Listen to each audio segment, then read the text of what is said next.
Live on a Saturday night, it's Utah Grizzlies hockey, as it's the last of a two-game series as the Grizzlies take on the Tulsa Oilers. Hi, everybody. I'm Tyson Whiting, and welcome to Utah Grizzlies hockey. I'm hanging out at the Grizz Cave just outside the Grizzlies team store. Grizzlies are a time zone away over at BOK Center, and they're looking for a two-game sweep of this series against the Oilers. Utah got a 3-1 victory last night as they got a first-period goal from Evan Friesen, a second-period goal from Reed Lebster, and a third-period unassisted empty net goal from Garrett Pike. Aiden Hansen-Bukata had 2 assists in the victory, and Kyle Kaiser saved 32 of 33 as his record goes to 3-0 in a Utah uniform. Grizzlies were 1 for 2 on the power play. Tulsa was 1 for 3. And Utah's best players were some of their best players last night as Tyler Gratton and Reed Lebster reach a +2 for the Grizzlies in the victory. Reed Lebster certainly loves BOK Center. In his last 6 games over at BOK Center, he has 6 goals. Grizzlies power play certainly been mighty. Evan Friesen picked up a first-period power play goal last night, redirecting a Danny Genev shot. The Grizzlies have a power play goal in 8 straight games. Utah will be severely shorthanded tonight as they are going with just 15 skaters, 10 forwards, and 5 defensemen, as Grizzlies did pick up 2 injuries in last night's game. Noah Gansky, we're not sure how long he'll be out. We don't really know any other detail except for he's not in the game. He got injured with 4 minutes and 58 seconds left in the second period last night. And we did not see Connor Kelly in the second half of last night's game, and Kelly suffered an injury. We don't know any details other than the fact that he's not in the Grizzlies lineup tonight. And Utah also lost a defenseman due to an American Hockey League trade. And the Grizzlies picked up a forward who's making his second stint as the Grizzlies, making his 2025-26 league debut. And we'll tell you who he is on the other side. We're in business on a Saturday night, and you're listening to the Utah Grizzlies Hockey Network. Every new day is a chance to be kinder to your body and your mind. U of U Health is here to help you build strength and confidence every day. Let us help you be a better you. U of U Health, official health partner for the Utah Jazz, Utah Hockey Club, Utes Athletics, and the Utah Grizzlies. Take the first step today at uofuhealth.org. Grizzlies made a couple roster moves earlier today, and really one of them was out of their control as Garrett Pike has an AHL contract, and up until today, that AHL contract was with Colorado. He was traded from the AHL's Colorado Eagles to the Hershey Bears for forward Luke Toporowski. Now, Toporowski does have experience in this league with the Iowa Heartlanders, but we are not entirely sure if we'll ever see Toporowski. Pike's time with the Grizzlies comes to an end. He had 3 goals and 4 assists in 13 games with Utah this season. He went out on a bang as his last shot as a Grizzly was the empty net goal. He had 2 goals in the regular season opener against the Greenville Swamp Rabbits, and that is completely out of the Grizzlies' control as Pike was under contract as of this morning with the AHL's Colorado Eagles. And the Eagles decided they needed to make a trade as they looked like they're pretty deep on the blue line. But the Eagles must have needed a forward, and so Pike was traded by the Eagles today. And so, unfortunately, that does mean that the Grizzlies lose Garrett Pike.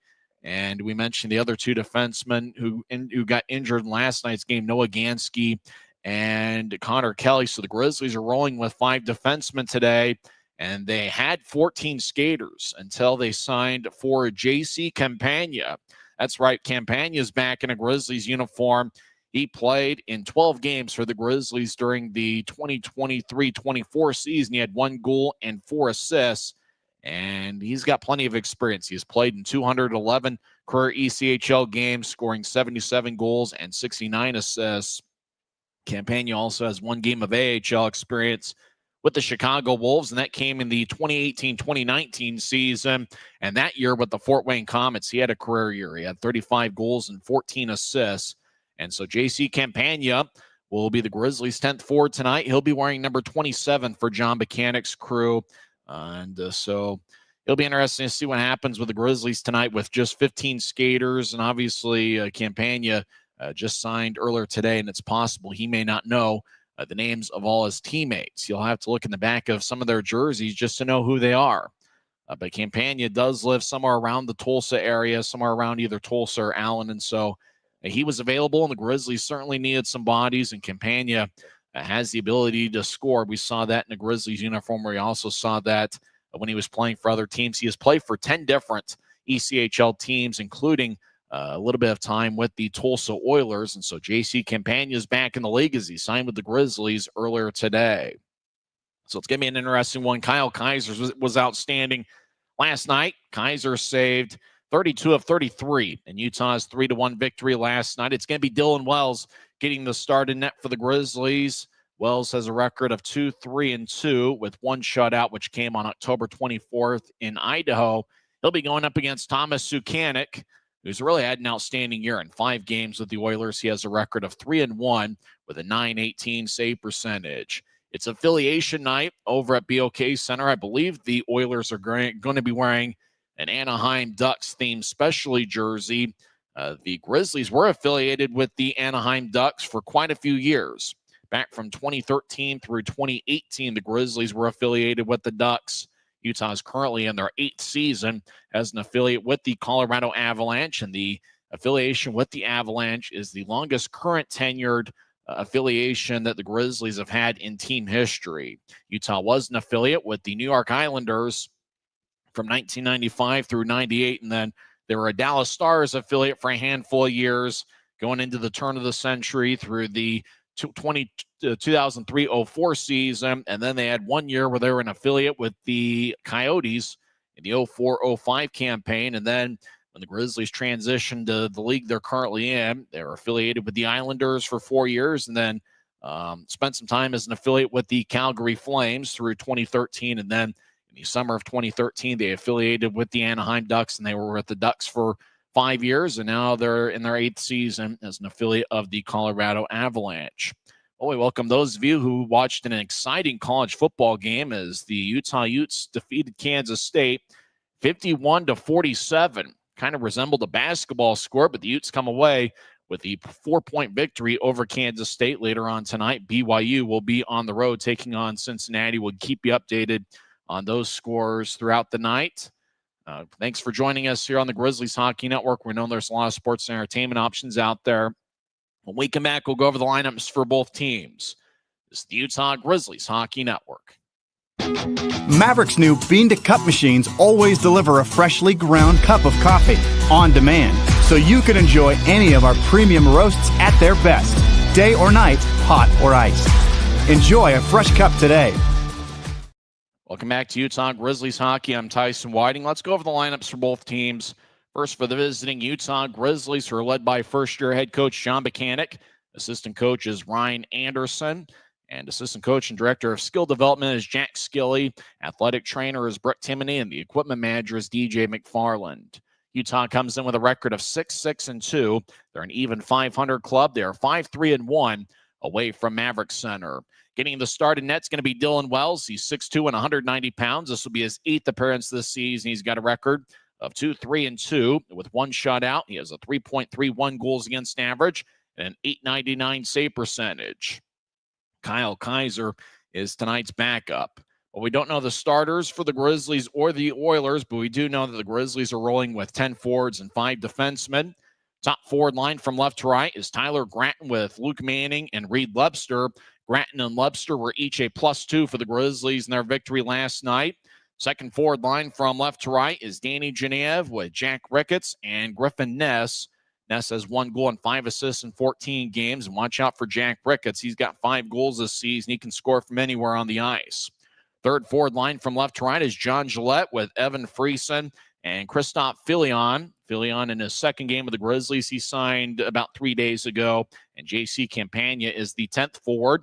Forward scratches for the Grizzlies tonight include Stepan Timofeyev, who's out for the second straight game with an upper body injury. Rylan Kovacevic, Adam Berg, and Maxim Barbashev, as well as Ty Voigt, are also out of the Grizzlies lineup.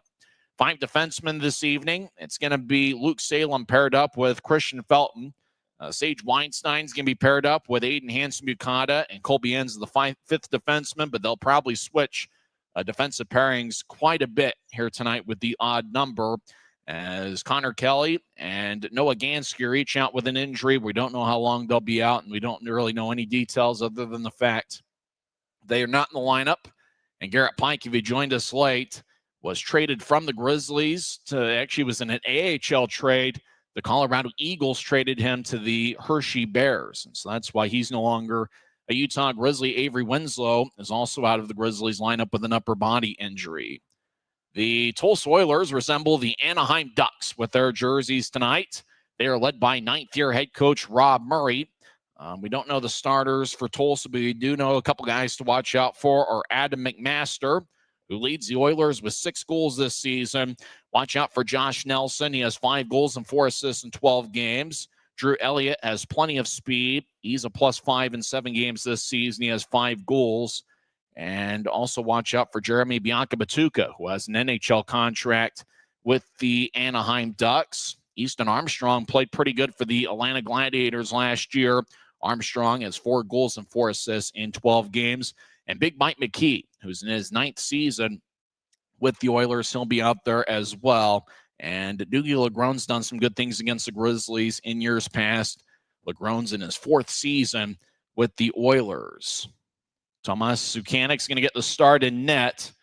And you can hardly tell there's an ounce of Tulsa Oilers logos. There's an Oilers logo on the right shoulder of most of the players' jerseys. Otherwise, they look like the Anaheim Ducks tonight. It's going to be the Grizzlies and the Oilers face-offs in 2 minutes on the Utah Grizzlies Hockey Network. Les Schwab changed the tire game more than 70 years ago. Today, we still believe that you should get more from less. Like exclusive tires we design ourselves means more tires made for the roads that you drive, less compromise. And we include America's best tire warranty in every tire we sell. It's more unbeatable warranty, less charging you extra. And our 60-day satisfaction guarantee means you'll be way more satisfied and way less stressed. For all this and more, you get more from less. From commercial to recreational truck accessories, Mountain Land Truck Outfitters has got what you need. Flatbeds, spray and bed liners, lifts and leveling kits, wheels and tires. Mountain Land Truck Outfitters proudly uses a brand you know and trust. And with our experienced, knowledgeable, and friendly staff, your visit here will be informative and enjoyable. Stop into our convenient location in Provo at 265 South 100 West or call 801-225-4637 to get a quote for your fleet or individual truck. Mountain Land Truck. Since 1939, America First has helped people start businesses, buy homes and cars, and achieve their financial goals. Today, our top priority is still the financial success of you and your family, which is why we're giving new members $100 when they sign up for a basic savings and checking account, and another $100 when they upgrade to premium checking and enroll in and use direct deposit. So head to AmericaFirst.com today and join the credit union that always puts its members first.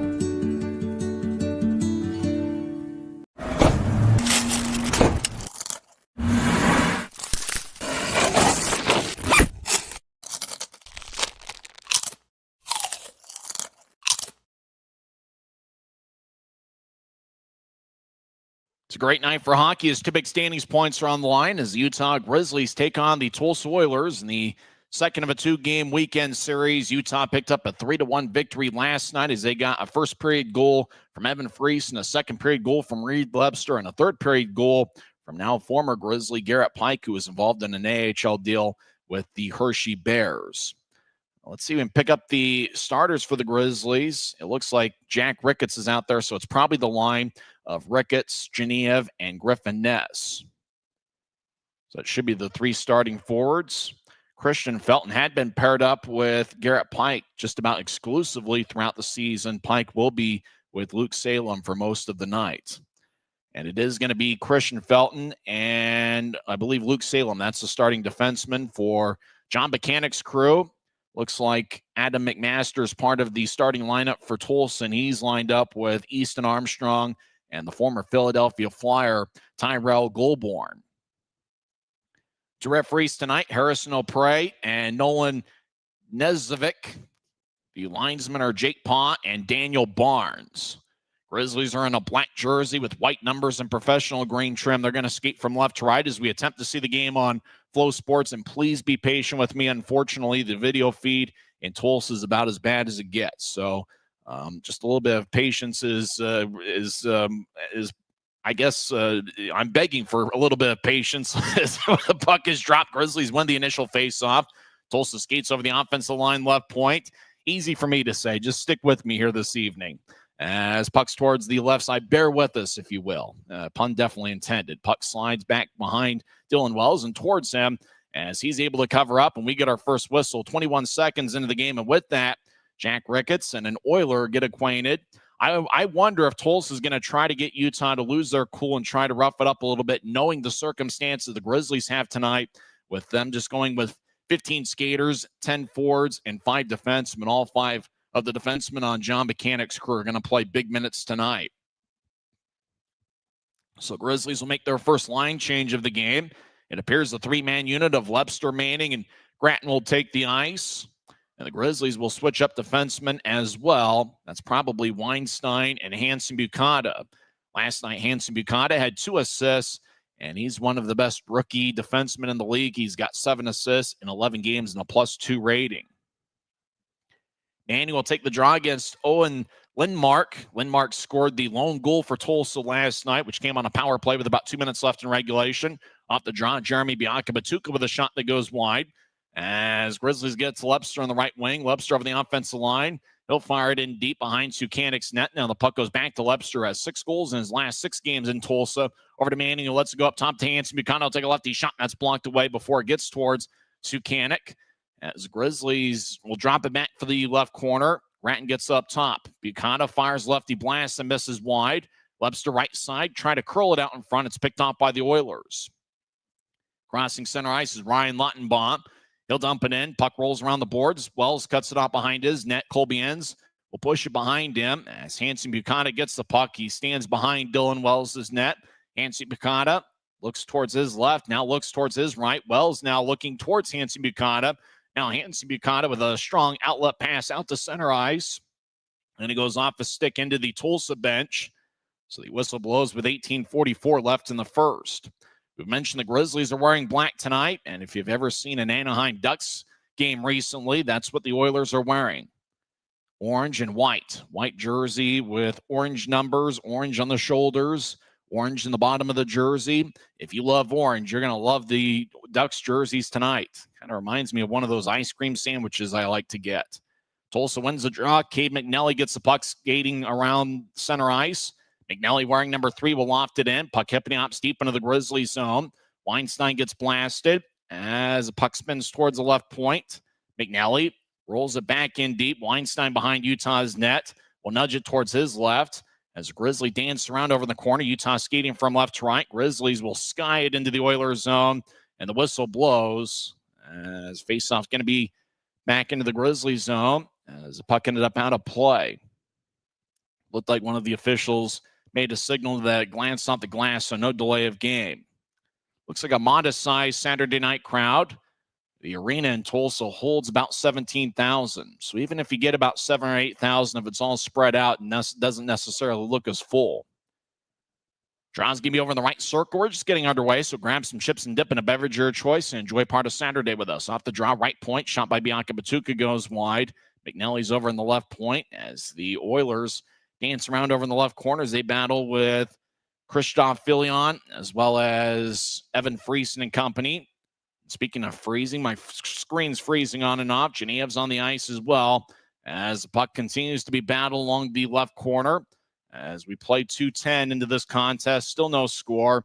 Not many shots here early on as Friesen gets hit in the shoulder. Now left point.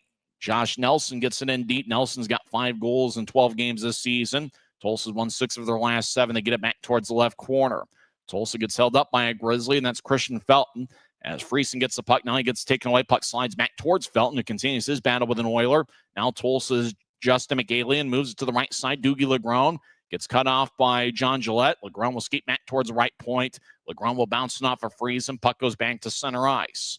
And the Oilers dump it back on towards Wells as both teams will make a line change. 17:10 on the moving clock, first period. Still no score, as it's just the start of things over at BOK Center. Should be a fun night of hockey. Felton rink wide feed goes deep into the Oilers zone. I got redirected at neutral ice. as J.C. Campagna is in his first shift in his second stint as a Grizzly. He played in 12 games for the Grizzlies. Big-time hit. Now Campagna gets the puck off his stick as ends to the right side. He fires away. Now the Oilers back towards the left side as the Grizzlies get it down the middle of the ice. They try to shovel it back towards Manning. Grizzlies try to nudge it towards Gratton. Shot saved by Sukanik, and he holds on with 16:38 left in the first. Well, good job by the Grizzlies getting the puck in deep. It kind of went from side to side a little bit. Unfortunately, the camera angle was a little bit too wide to really be able to locate the puck at each second, but the Grizzlies were able to get it in deep to Gratton. But Thomas Sukanik was able to make the stop. Sukanik's a pretty good goaltender, and he, along with Vyacheslav Butyets, are a big part as to why Tulsa is 7-5 so far this season. Sukanik has a .918 save percentage and a 3.05 goals against average. They tried to show replay, but we're back to live action. These camera operators this weekend, I believe, are 0 for 5 on replay so far this weekend. Oilers skate over the offensive line, left point, shot. That one's blocked away by Wells. That shot, I believe, was taken by Adam McMaster, number 22. Now left side, McKee will slide it back around the boards, puck towards the right wing as Bianca Batuka will move it ahead. As an Oiler goes down, Geneva in the area, puck slides back to center ice. We played about 4 minutes, still no score. Oilers will get it ahead. Puck to center ice. It goes past Colby Ends deep into the Grizzly zone. Christian Felton's a good skater. He's getting back checked, but Felton escapes, skates towards the right wing. Now steps over the offensive line, skates towards the right circle. Righty shot. Saved by Sukanik. And he holds on as Christian Felton went coast to coast, veered off to the right.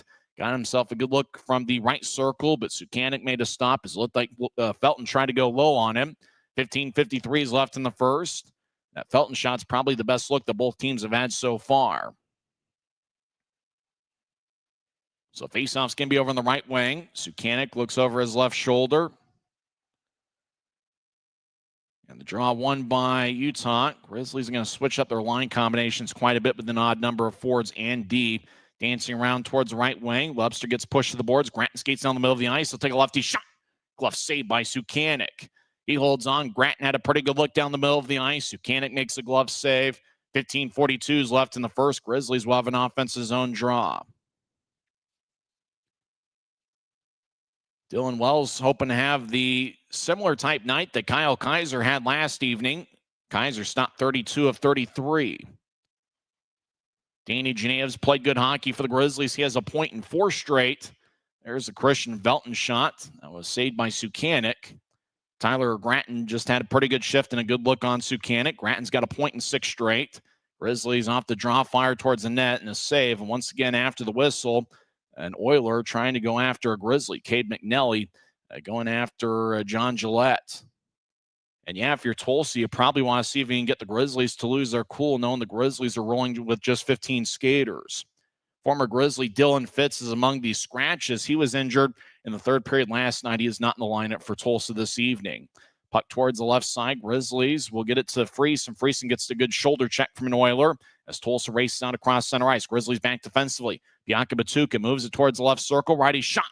And that one's blocked away by Wells. Now the puck reverses from the right side back towards the left as McNelly skates towards the corner, drops it off as Campagna delivers a good blow on an Oiler. As Campagna holds the stick of Justin McAlien. Now Campagna continues his battle. Puck goes back up top. Bianca Batuka fired it and it's blocked. Grizzlies out to center ice. 5 minutes in, Grizzlies skate over the offensive line 2-on-3. Campagna towards the left wing. Spins it around the boards. Grizzlies change up around him. And now Campagna, or at least I believe that's Campagna, will skate off the ice. 14:50 on a moving clock. Griffin Ness tries to feather it out in front, looking for Ricketts. Puck goes wide of the mark as Ricketts gets it back to Geneva. Geneva around Tulsa's net. He tried to curl it out in front towards Ricketts. It hit the side of the net, and the puck bounced. Tulsa moves it over to the left wing. Oilers get hit by Griffin Ness. Tulsa throws it up but not out. Weinstein, left point, fires a lefty shot. Glove saved by Sukanik, and he holds on with 14:28 left in the first. Grizzlies pretty aggressive here so far.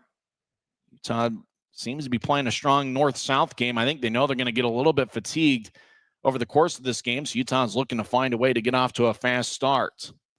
Getting off to a quick start certainly is important for both teams. When scoring first this season, Utah is 4-2-1.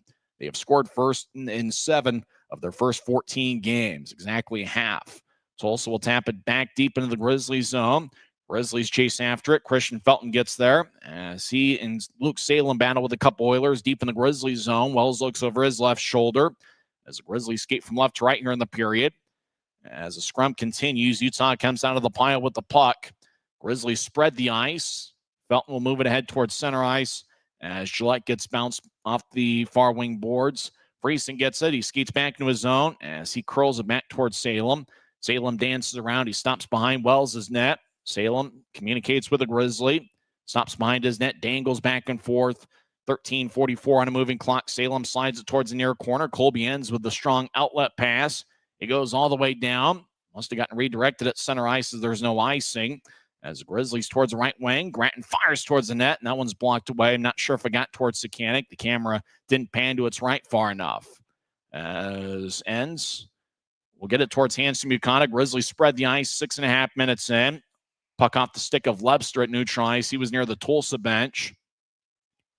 Oilers back deep in their own zone. Strong outlet pass goes all the way towards Wells. Wells plays it behind his net. As he'll move it towards the far side, Tyler Gratton got across center ice before losing control of the puck. Tulsa gets it towards Ryan Lautenbaugh. He'll throw it in deep as the puck goes towards the right side. Now the Oilers have it cleared out to center ice. And the Grizzlies skate in from the left wing. Gratton pushes to the middle of the ice. Genev, he gets knocked around. Genev shot a score! Loose puck out in front, and Danny Genev gets his 5th of the year, and the Grizzlies take a 1-0 lead. Boy, Danny Genev was Johnny on the spot as he got back checked skating towards the left circle, then avoided a check, backhanded it towards the net, hit a Tulsa skate, puck slid in front of the crease. Genev got it back, and he fired it past Sukanic. So Danny Genev, the Penn State product, now has a point in 5 straight games. And he has 7 points in the 7th game of November. He now has 2 goals and 5 assists on the month. Danny Genev gets his 5th of the year, and the Grizzlies lead 1-0.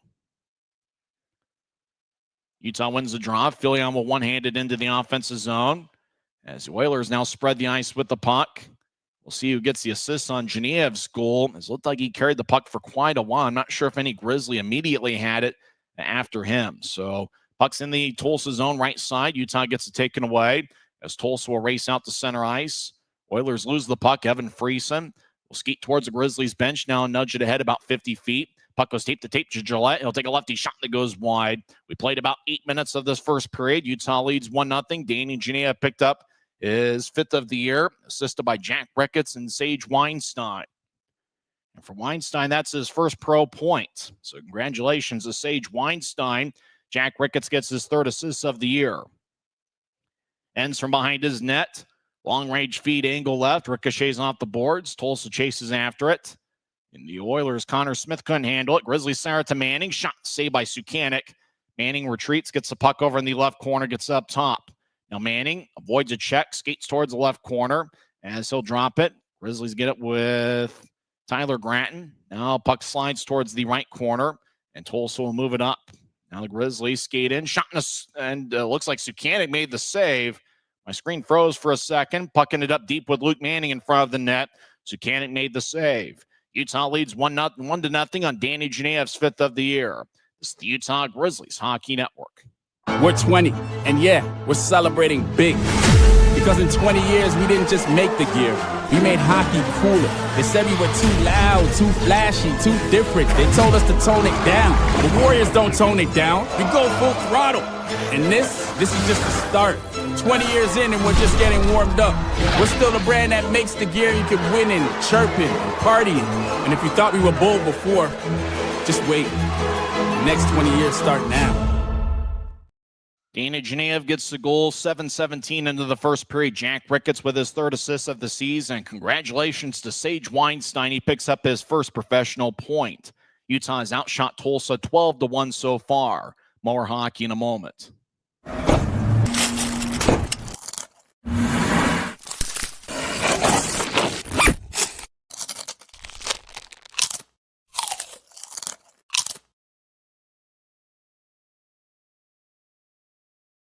So how about coming out of the gates firing? How about the Grizzlies? They lead the shot count 12-1. They lead the game by a 1-0 score. Tyler Gratton already has 4 shots to lead the Grizzlies. Danny Genev has 2. 6 other Grizzlies with 1 shot, including Weinstein, Manning, Gillette, Jack Ricketts, Christian Felton, and Griffin Ness.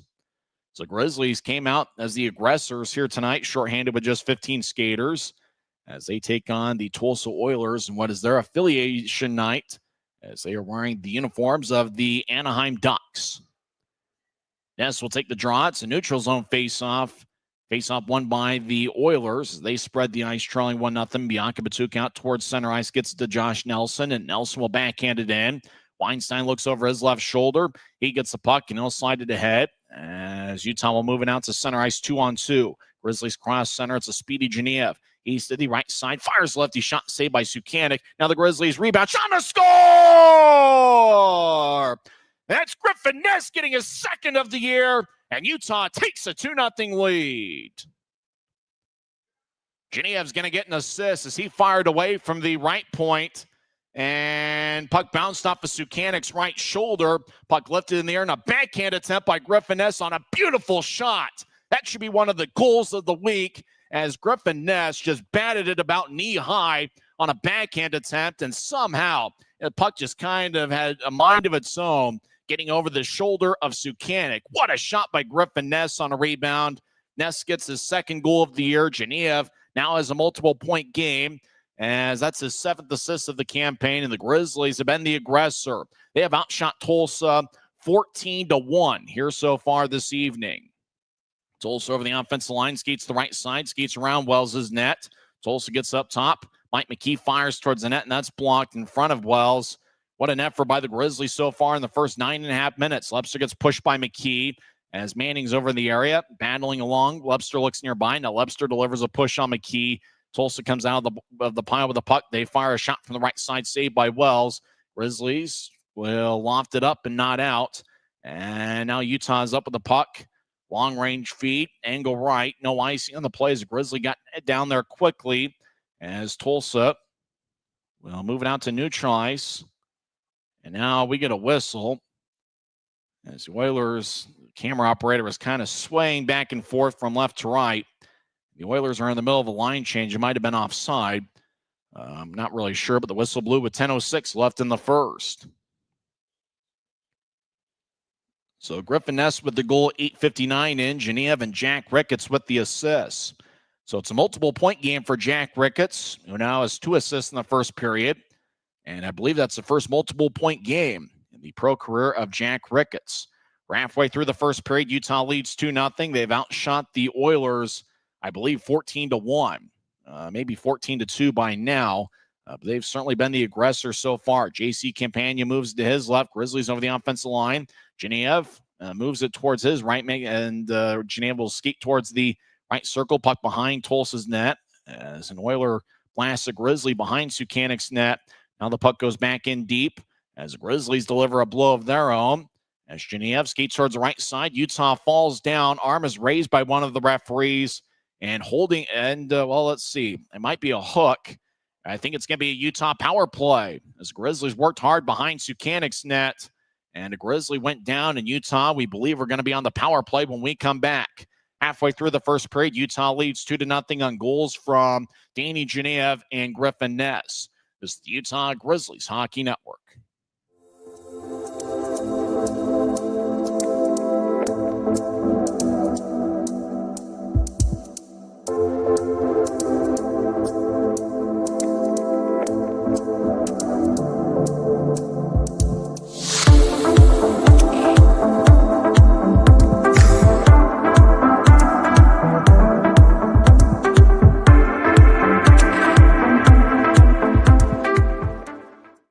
Cade McNilly gets a hooking minor, 10:33 into the first period. Utah's power play starts in 15 seconds on the Grizzlies Hockey Network.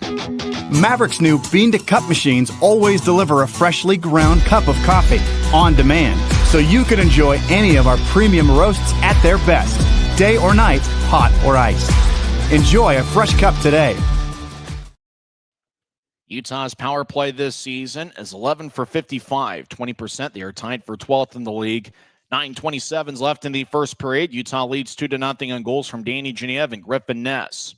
Utah's power plays got Reed Lebster, Luke Manning, Jack Ricketts, Tyler Gratton, and we're not sure who the defenseman is. Might be Aiden Hanson-Buchanan. That's a party of 5 for the Grizzlies. Garrett Pike normally would be on this power play unit, but he was traded in an AHL deal from the Colorado Eagles to the Hershey Bears. And with that, his time with the Grizzlies comes to an end. It is Hanson-Buchanan as the Oilers shoveled it all the way across ice towards Utah's net.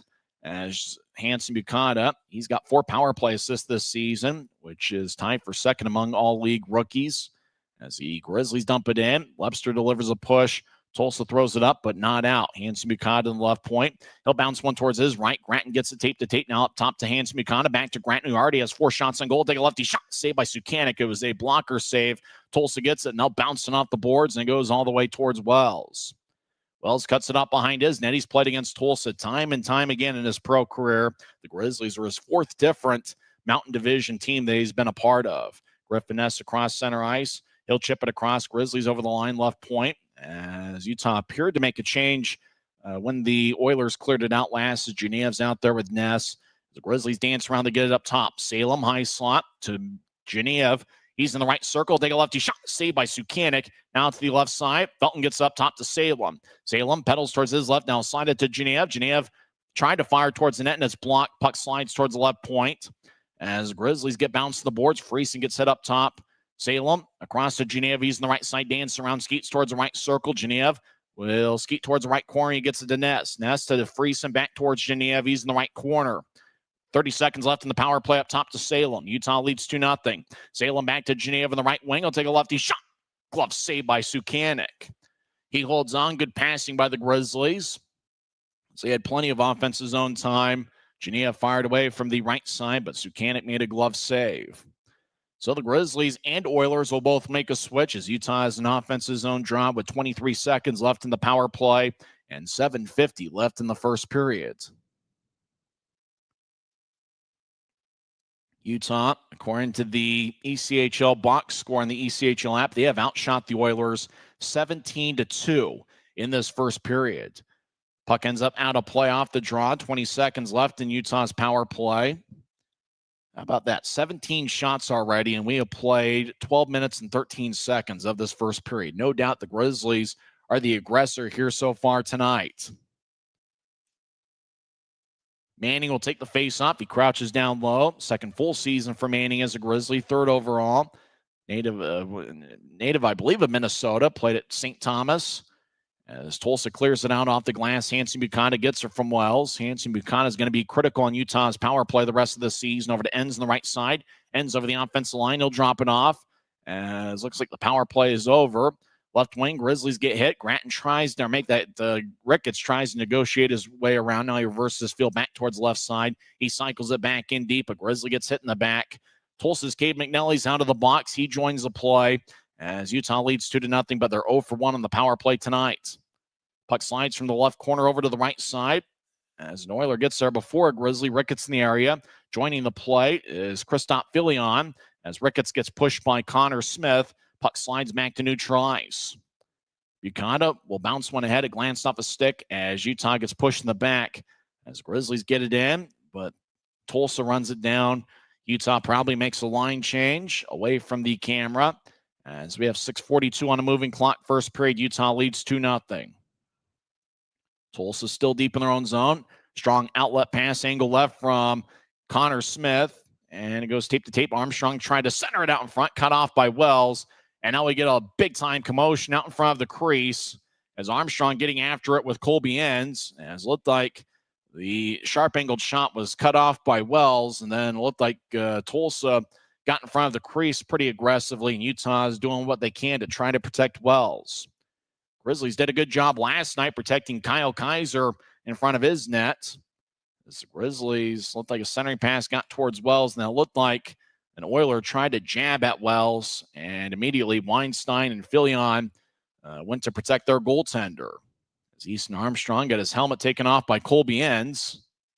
Armstrong last season played with the Atlanta Gladiators. He's a second-year pro.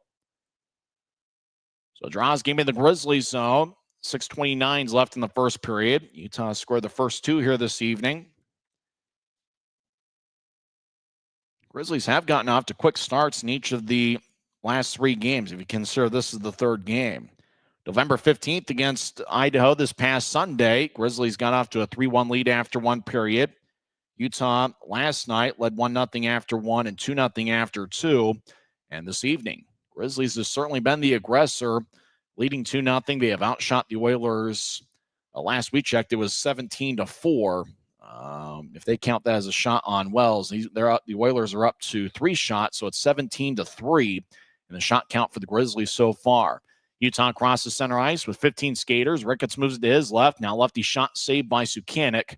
Puck slides towards the left corner. Genev's on the ice. He's already got a multiple-point game, 1 goal and 1 assist. As the Oilers from the left wing, Easton Armstrong steps over the offensive line, pivots in the left point. Rink-wide feed is cut off by Geneve as Armstrong tried to get from one point to the other. Now Geneve takes it away. He is quick as a cat. As he'll dump it in. Grizzlies move out towards it. No icing. As a puck towards the right wing boards. 2-on-2 scrum. Now just about everybody else looks nearby to see who ends up winning the scrum. Puck just kind of stays along the boards. Filion continues his battle. Filion gets pushed to the ice by big Mike McKee. Filion gets back to his feet. Filion isn't very big, 5'9", but he's got plenty of speed. Tulsa's got a breakaway. They skeet down the middle. Lefty shot saved by Wells. And he holds on. And after the whistle, Salem went after the guy that had the breakaway, and that's Drew Elliott. Elliott was just kind of cherry picking, and the puck ended up towards him at neutral ice. Elliott's got 5 goals in 7 games this season. So Tulsa with a golden opportunity there, and Wells made a key save. Grizzlies lead 2-0 as both teams are 0 for 1 on the power play tonight. You're listening to the Grizzlies Hockey Network. Maverick's new bean-to-cup machines always deliver a freshly ground cup of coffee on demand, so you can enjoy any of our premium roasts at their best, day or night, hot or iced. Enjoy a fresh cup today. Of the 17 first period shots the Grizzlies have, Danny Geneve and Tyler Gratton each have 5. Geneve, Ricketts, Ness, and Weinstein reach a +2 for the Grizzlies so far. More hockey in a moment. Every new day is a chance to be kinder to your body and your mind. U of U Health is here to help you build strength and confidence every day. Let us help you be a better you.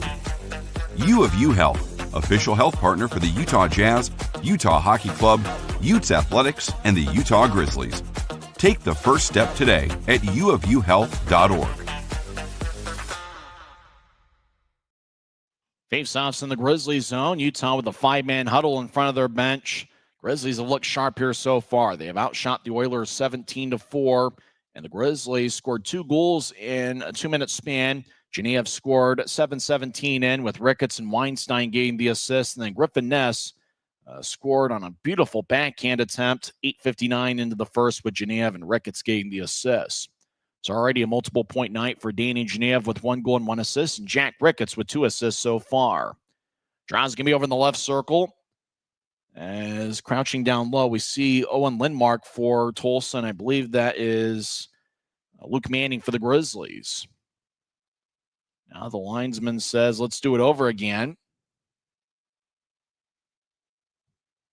As we see an overhead shot of the ice at BOK Center. Draw goes all the way towards the right side. And now in the corner scrum as Salem gets pushed to the ice by an Oiler. Tulsa gets up top right side. Now they slide it across. And a shot by Cade McNelly. It's off the stick of Lepster, and it flies out of play off the protective netting. 5:15 left in the first period. Grizzlies have had some games recently where they've won the shot count by a pretty wide margin. I think a few games ago, Grizzlies had a first period where they had 20 shots, and they're about on pace for that here, although Tulsa's had a little bit of offensive zone time here recently. Geneve has a point in 5 straight games. Still looking for a point for Tyler Gratton. Gratton's on a current 6-game point scoring streak, but Gratton does have 5 shots so far. Manning's kicked out of the face-off circle. Looks like the captain, Tyler Gratton, will take the draw. Gratton's in his second year as a pro. Played his college hockey at Penn State and Arizona State. At one time, Grattan and Genev were college teammates. Grattan, the Grizzlies captain, draw one by Tulsa. They fire on net. Glove saved by Wells, and he holds on with 5:13. That's the time remaining here in the first period. Well, we know on a night like this, there are so many sports and entertainment options out there. We thank everybody who chose the Grizzlies tonight in their battle with the Tulsa Oilers. Well, Grizzlies look like they'll switch up some of the skaters. Weinstein's going to stay out there. Grizzlies rolling with 5 defensemen tonight. Second of a back-to-back. Utah won 3-1 last night. Grizzlies next week will be at Maverick Center for a 3-game series with the Allen Americans. Make sure to get your tickets at UtahGrizzlies.com. That's going to be a Wednesday, Friday, and Saturday series. Both teams have Thanksgiving off. Next home game for the Grizzlies will be Wednesday, November 26th. Get your tickets at UtahGrizzlies.com, or on game day, go to the Maverick Center box office. Draw one by the Oilers. Up top, Jeremy Biakabatuka, the nephew of former NFL and Michigan running back Tim Biakabatuka. Puck goes up top. McKee will slide it back towards the left wing boards. Tulsa back to the corner. Less than 5 minutes left in the period. Weinstein delivers a push.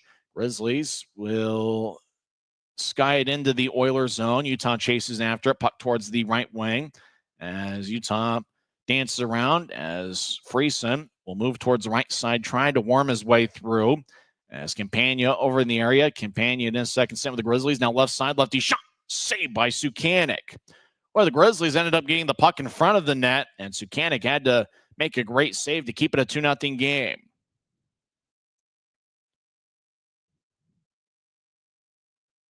Puck ended up towards the left wing. Oh, I couldn't quite tell who it was that took the shot.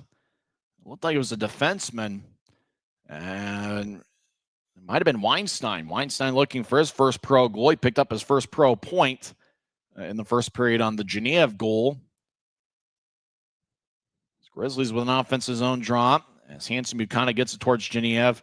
Genev will yank the puck in deep for Ness. Ness dances around, negotiating his way around an Oiler. Puck slides towards the right wing boards. Now 2-on-2 battle. Ness tries to hold his ground. Griffin Ness will dance it back towards the right side as Ricketts gets pushed around. Ness towards the area. Ness gets hit in the back. Ricketts regains his balance. The Oilers will flop it all the way deep into the Grizzlies zone. Puck wobbles back and forth. Grizzlies will move it back towards center ice. And it goes deep into the Oilers zone. No icing as Sukanik plays behind his net. He'll get it towards the far side as the Oilers race out to neutral ice. They'll feed one angle left. And the puck goes tape to tape. Lefty shot goes wide. Wells might have gotten it with his blocker. As Friesen in the area, less than 4 minutes left in the first period. Grizzlies lead 2-0. Luke Salem with the puck. And he'll saucer it all the way towards center ice. As Gillette was battling with an Oiler. Now the puck back in the Grizzlies zone. Wells behind his net. And he'll drop it for Colby Enns. Enns looks and surveys the ice. Enns just looking straight ahead. Enns killing a little bit of time. Now move it towards his left. Grizzlies outlet to center ice. And the Grizzlies dump it in. And it looks like icing is on Utah as everybody stops skating with 3:22 left in the first. We're hanging out the Grizz Cave, trying our best to decipher what's going on the ice. The Tulsa camera operators don't exactly take pride in what they do, but the Grizzlies are certainly taking pride in what they do here this weekend. They got a 3-1 victory and won it with a blue-collar effort, and so far in this first period. Tulsa's a pretty good hockey club, but the Grizzlies have been the aggressor. They've been working hard so far tonight, and it shows in the 2-0 score. As the Grizzlies have the puck, Salem gets it across ends, moves it ahead, as it goes towards the Tulsa line, but the Oilers come up with it as the pass was wide of the mark. Gillette challenges an Oiler. Puck back to center ice, picked off by Manning. Now Salem will drift it towards Enns. Enns chips it to neutral ice, and it goes past John Gillette deep into the Oilers zone. Icing is on Utah with 2:59 left in the first. Scratches for the Grizzlies. There are quite a few of them tonight. Defensemen Noah Gansky and Connor Kelly each got injured last night. We're not sure how long they'll be out of the lineup, but they're not in there this evening. Avery Winslow has been battling an upper body injury since October 24th, and so he's out. Stepan Timofeyev misses his second straight game. Rylan Kovacevic misses his third straight game. Adam Berg is out once again with a lower body injury. Maxim Barbashev and Ty Voigt also out of the Grizzlies lineup. Last week, Neil Shea was called up to the AHL's Colorado Eagles, and Garrett Pike was involved in that AHL deal earlier today with the Hershey Bears. Hershey's ECHL affiliate is South Carolina, but we certainly hope that Pike can get some AHL time over with Hershey. As Grizzlies have the puck, as John Gillette will race out to neutralize. He gets challenged by Tyrell Goulbourne, who has 2 goals and 4 assists in 10 games. Now puck back to the Utah line.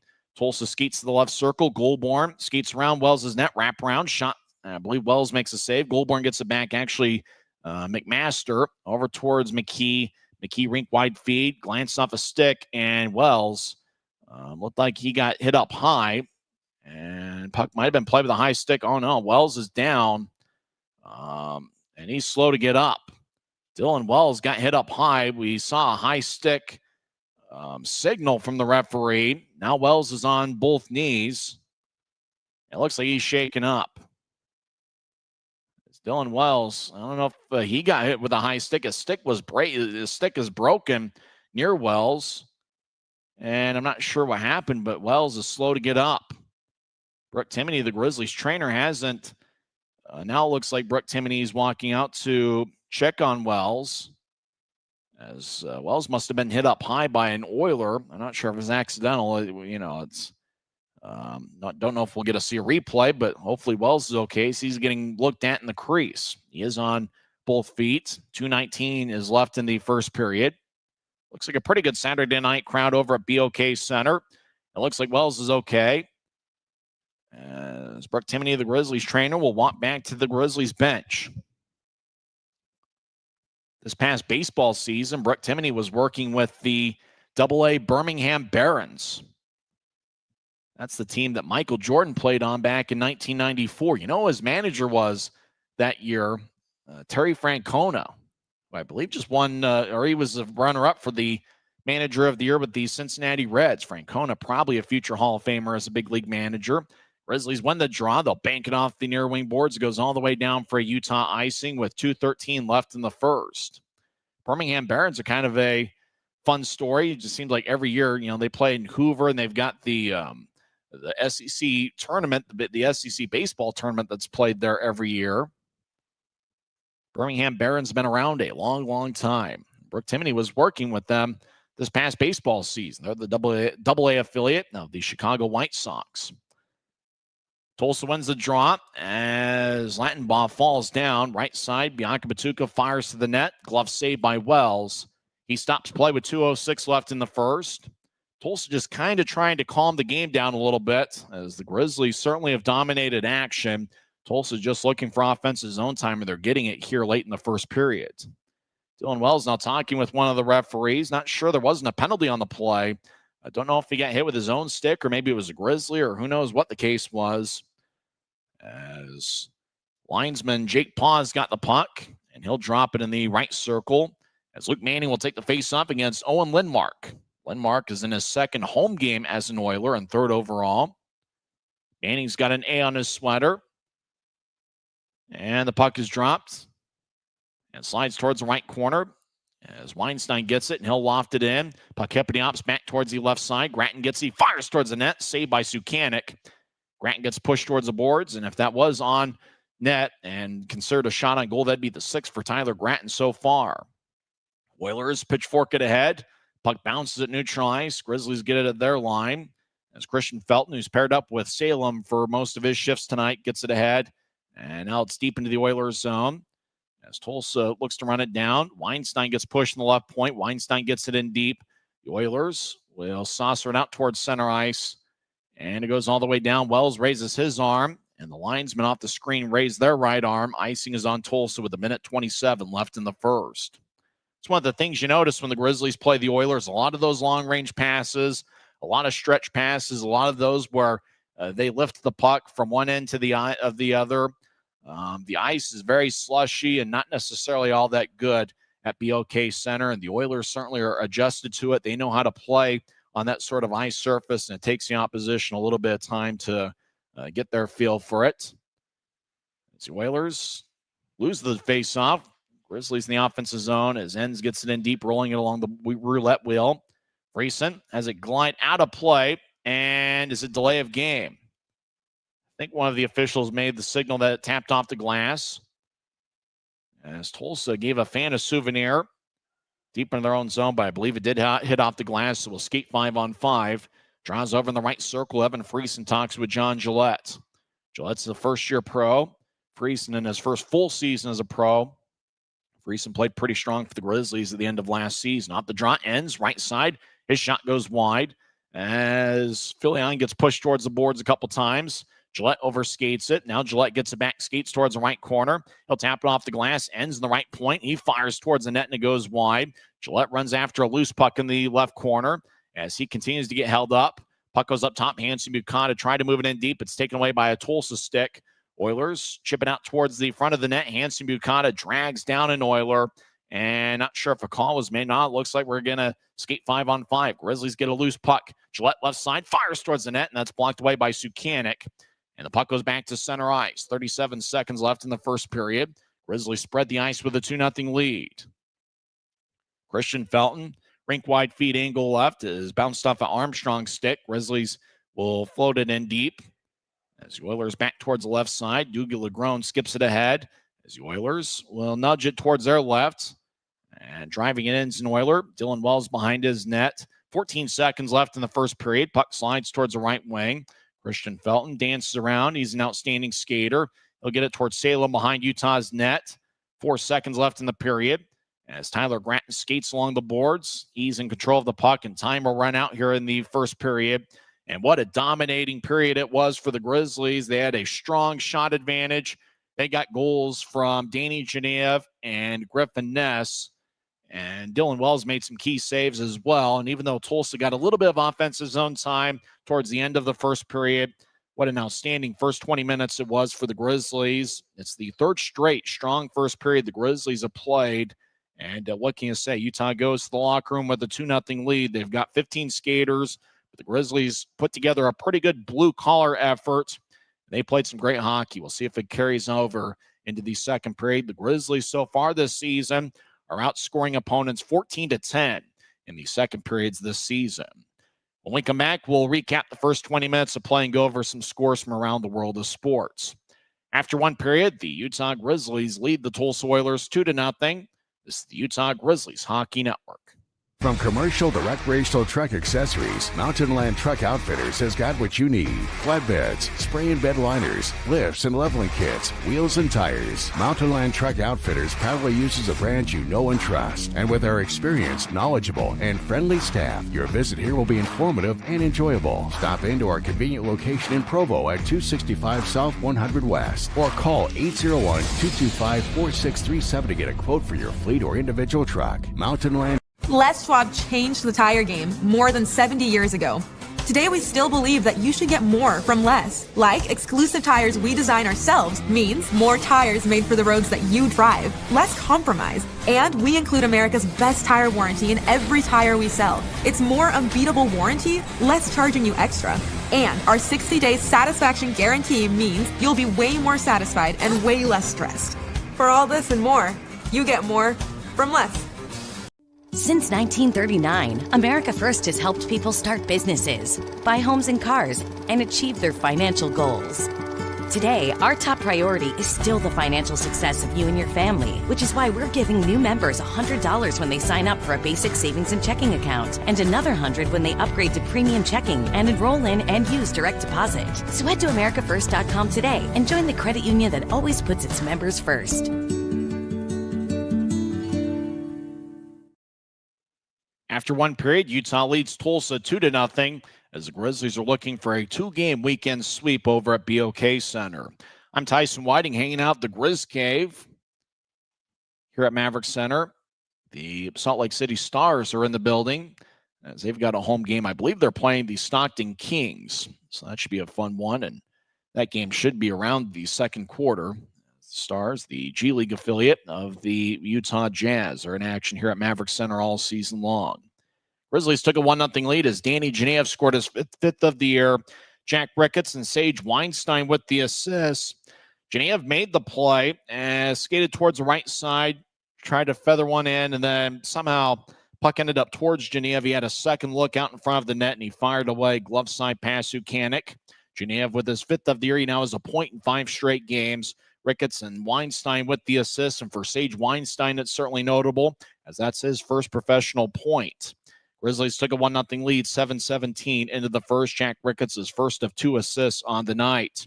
Less than 2 minutes later, Genev got the puck in the right wing, fired it off of Sukanik's right shoulder. Puck flipped into the air, and as it was coming down about knee-high, Griffin Ness just kind of backhanded it, and it ended up with a perfect accuracy. It just kind of almost in slow motion went towards and past Sukanik and into the back of the net. Kind of a change-up, and it was difficult for Sukanik to locate it. It was just the absolute perfect shot for Griffin Ness, and that should be one of the league plays of the week. Ness's second goal of the year was scored 8:59 into the first period. Genev and Ricketts with the assist. So Danny Genev already with a multiple-point game. He has a 5-game point-scoring streak, and he's averaging more than a point per game here in the month of November. With the 2 points so far, this is the 7th game the Grizzlies have played in November. Genev's played in all 7. He has 2 goals and 6 assists in the month of November, and the Grizzlies really have played some pretty good hockey over the course of the month. So far in November, the Grizzlies have a record of 3-2-1, and they dominated the shot count. At one point, it was 17-2. Tulsa responded late in the first period with some offensive zone time, and at the end of the first period, shot count is Utah 19, Tulsa 8. Grizzlies recently had a game, and if I remember right, that was the first game of the Idaho series last week where the Grizzlies had 20 shots in the first period. Utah's 0 for 1 on the power play. Cade McNally got a hooking minor, 10:33 in. And Grizzlies have had to switch up a little bit of the defensive unit or the power play unit.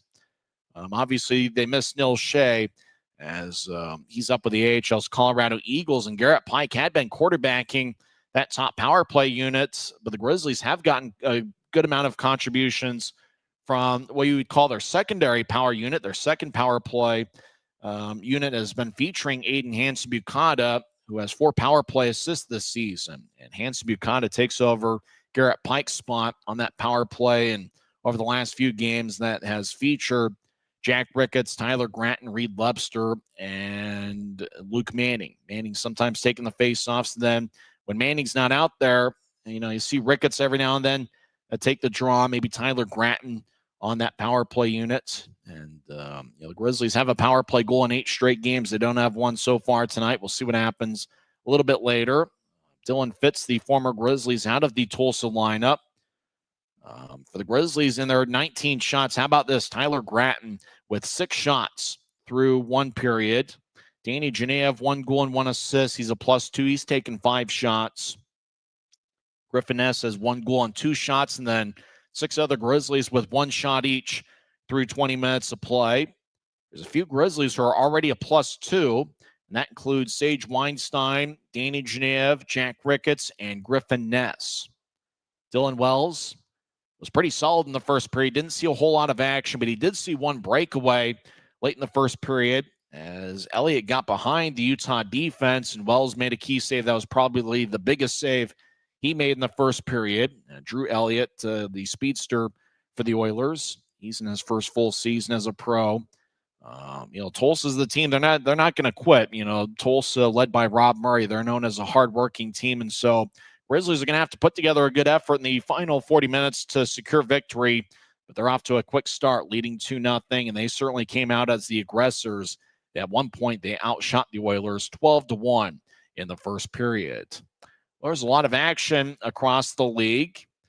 Most of the action involving Mountain Division teams will be later on tonight. Getting underway in about 10 minutes from now, Kansas City is at Rapid City, and it's one of the fun promotions that I've seen in the league this season. Rapid City is doing a Rapid City Peaches Night. It's a baseball theme, and they're kind of going off the League of Their Own team that was featured in the movie, the Rockford Peaches, and so they're the Rapid City Peaches tonight. I thought about getting a specialty jersey, but they start at $500. You got $500 for a specialty jersey, and that's in an auction. So who knows what a Briley Wood or Ryan Wagner jersey would go for by the end of the night. Certainly a fun promotion. Kansas City's 9-5 on the year. Rapid City is 5-7-2. It's Rapid City Peaches Night, as it's a baseball theme over at the Monument. Face-off's about 10 minutes from now, and that should be a fun one. Also getting underway, this one about 15 minutes from now, the Allen Americans and their 4-5-3 record take on the Idaho Steelheads, who are 9-6-1. Don't forget, the Allen Americans will be at Maverick Center for a 3-game series on November 26th, 28th, and 29th. We're about an hour away from Savannah taking on Tahoe. Savannah is 6-2-2-1 on the season. Tahoe is 9-6-1. Last night, Savannah defeated Tahoe 8-1. So the Night Monsters, who are currently tied for first place in the Mountain Division with 19 standings points and a .594 point percentage. Tahoe's looking for a little bit of revenge tonight, as Savannah certainly got them big last night. One other game involving a Mountain Division team. After 2 periods, Toledo leads Wichita 3-2. Brandon Hawkins, the former league MVP, has one of the goals for the Walleye. Other action in the league, Guy Carenza and Jared Youngman's Atlanta Gladiators are tied 2-2 with Greenville. Cipollone and McNamee have the Atlanta goals. Cam Hausinger, and can we call Dante Sheriff a former Grizzly? They did have, the Grizzlies did have his rights for a good 2 or 3 days. Sheriff has a goal for Greenville as well. But that trade could turn out to be a win-win, as in the Dante Sheriff trade, he went to Greenville. Grizzlies picked up Stepan Timofeyev, who's certainly been outstanding in the handful of games he's been with the Grizzlies. Fort Wayne leads Kalamazoo 2-0. That game has 7 minutes left in the second period. Other action across the league, Wheeling and their 10-3 record lead Reading 2-0. Reading's off to a good start at 9-3-2 on the season. After 2 periods, the Orlando Solar Bears, they're 1-10 on the season. On the road, they're taking on the 7-6 Jacksonville Icemen. That game is tied at 3 after 2 periods. No score with 13-13 left in the third period at Fisher's Event Center between Adirondack and Indy.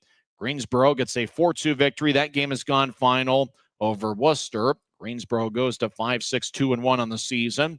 And Trois-Rivières gets a 6-1 victory over Jeff Carr's Norfolk Admirals. That game was played earlier today. When we come back, we'll go over the NHL scoreboard. Utah leads Tulsa 2-0 after 20 minutes over at BOK Center. This is the Utah Grizzlies Hockey Network.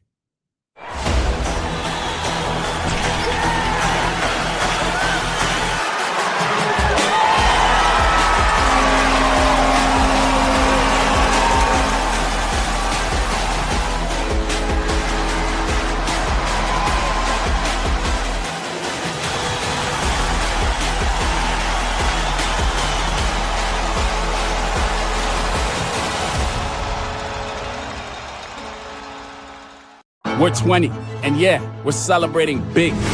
Because in 20 years, we didn't just make the gear. We made hockey cooler. They said we were too loud, too flashy, too different. They told us to tone it down. The Warriors don't tone it down. We go full throttle. And this is just the start. 20 years in and we're just getting warmed up. We're still the brand that makes the gear you can win in, chirping, partying. And if you thought we were bold before, just wait. The next 20 years start now. Busy night of action over in the National Hockey League. The Grizzlies NHL affiliate, the Colorado Avalanche, lead 1-0 as Brent Burns scored 15 seconds into the game as the Avalanche are on the road in Nashville. Colorado 1, Nashville 0. Nashville has outshot Colorado 16-7. Getting underway in a few minutes over at Delta Center, the 10-10-2 New York Rangers take on the 10-8-3 Utah Mammoth. Mammoth have lost 4 in a row. We'll see if Utah can get back on the right track. They lost 4-1 on Thursday night to Vegas, and Vegas will be in town on Monday night taking on the Mammoth, and Utah certainly could use a victory, and that game will get underway in about 10 minutes from now over at Delta Center. Other action across the National Hockey League. Games in progress, second intermission. Canadians lead the Maple Leafs 4-1. No doubt that game is on Hockey Night in Canada.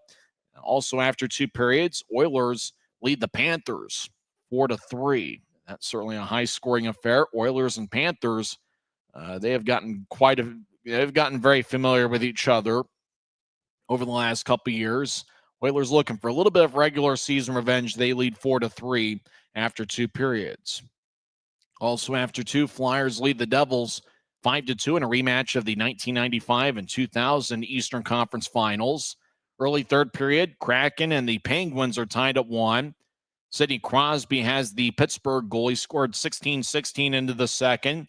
Mason Marchment scored the Seattle goal, 124 into the second. After 2 periods, Lightning lead the Capitals 4-2. Checking to see how Charles-Edouard Dastu has done so far for Tampa tonight. As the Lightning, 4 goals on just 10 shots so far this evening. And for the Lightning, Dastu has 1 assist this evening. He's a -1. He's played 15 minutes and 1 second. He has played 17 shifts, and he has blocked 6 shots. So Charles-Edouard Dastu's had a pretty strong game for the Lightning so far. 6 block shots kind of remind me of a shift he had, and it was probably about 2 months into the 2018-2019 season. Late in the third period, he just blocked 1 shot after another, and it was just it was impressive enough that you just kept noticing. He just kept protecting the puck out there in front of his net. Dastu, it was pretty obvious when he was a Grizzly that he was going to be a great one, that he belonged in a higher level, and it's certainly great to see him at a higher level. He picked up an assist on a Nikita Kucherov goal, and that was 18-19 into the first period. So Dastu now has 5 assists this season with the Lightning, and after 2 periods tonight, Lightning lead the Capitals 4-2.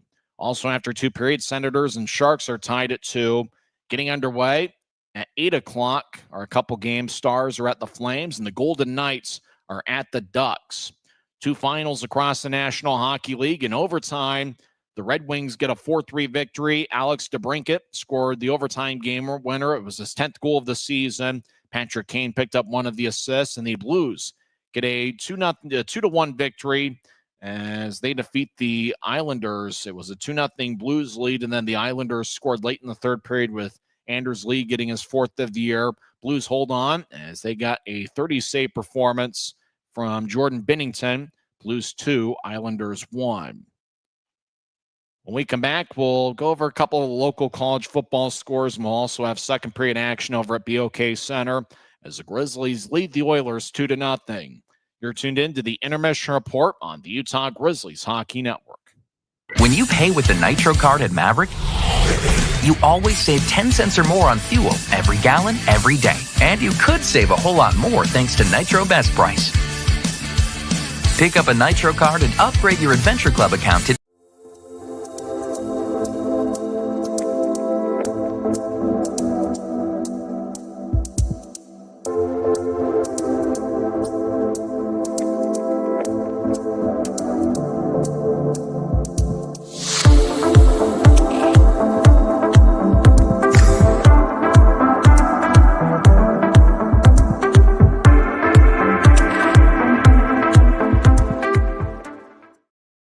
College football, some local scores. The Utah Utes come away with a 51-47 victory over Kansas State.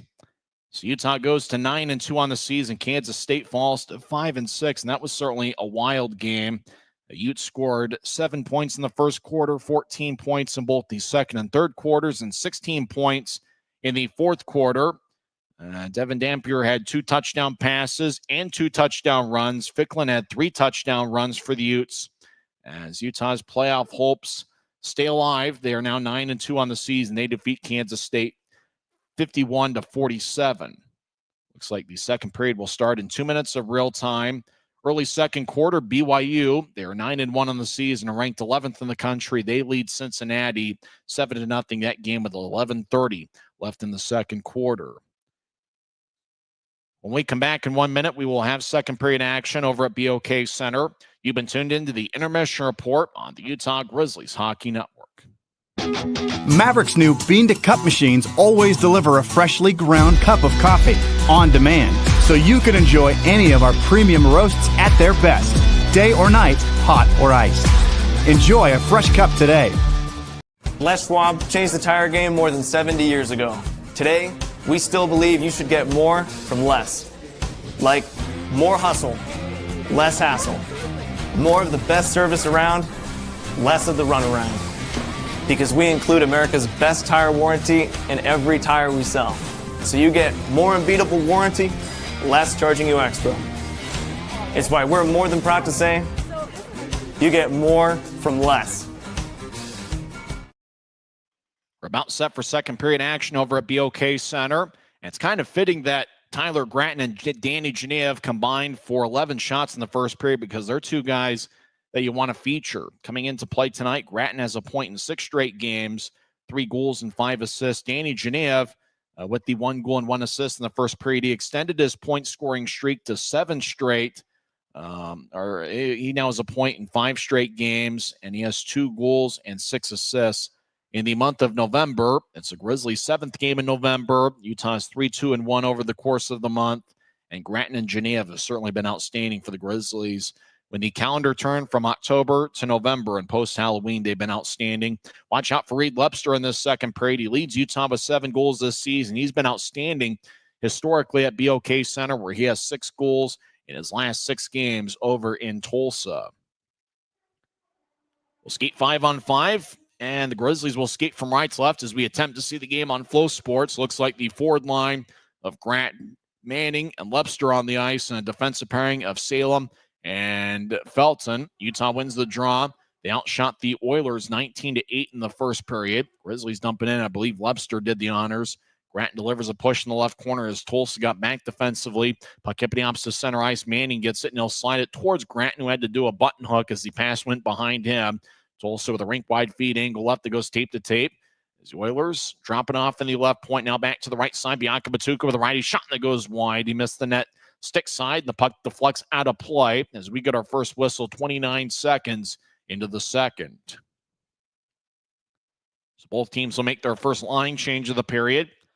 The Grizzlies are rolling with 10 forwards and 5 defensemen.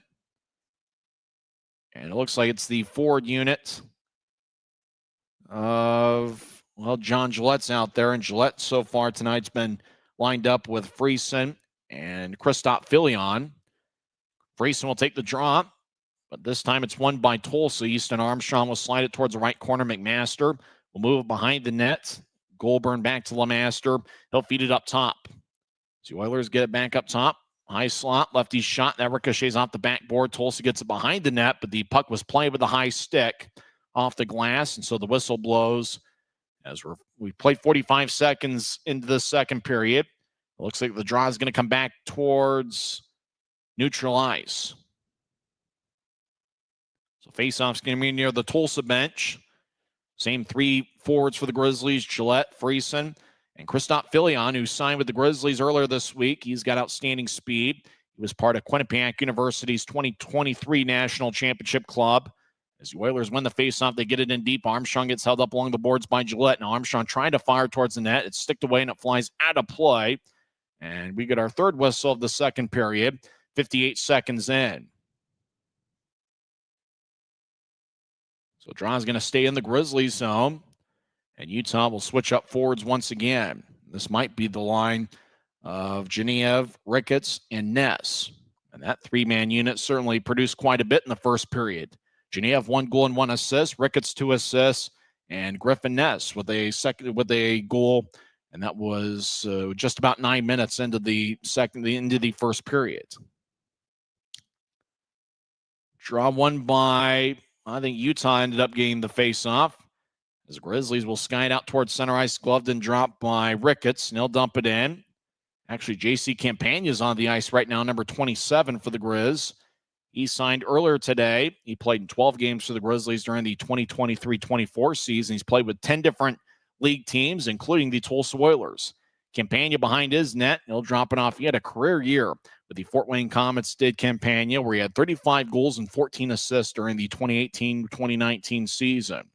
Felton races down the middle of the ice, veers to get around one skater, crosses center ice, and he'll dump it in.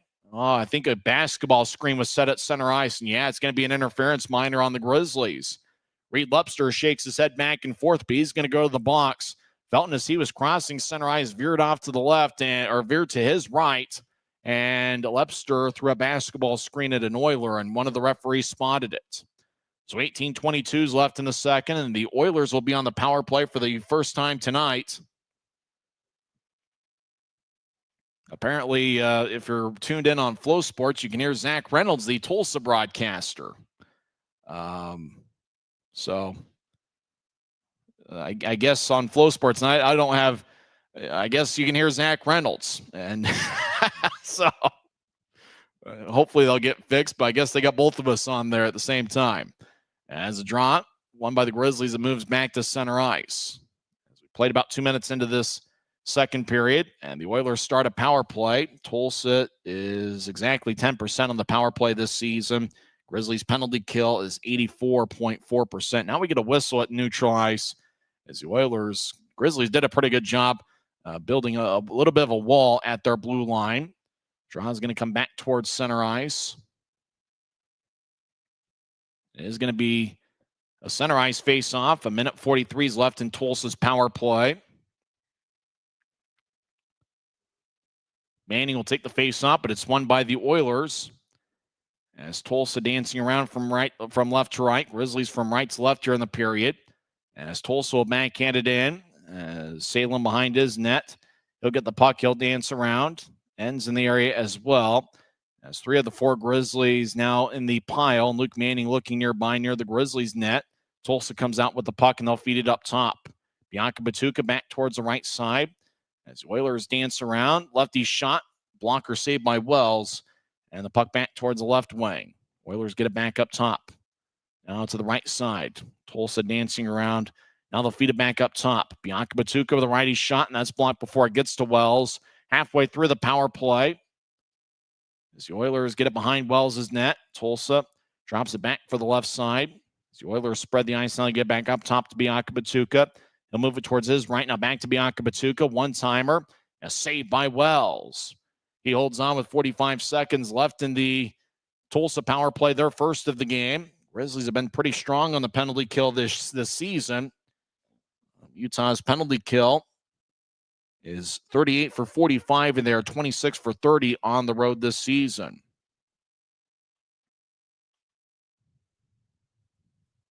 Webster's sitting in the penalty box. A fan in a Boston Bruins jersey behind him slaps the glass.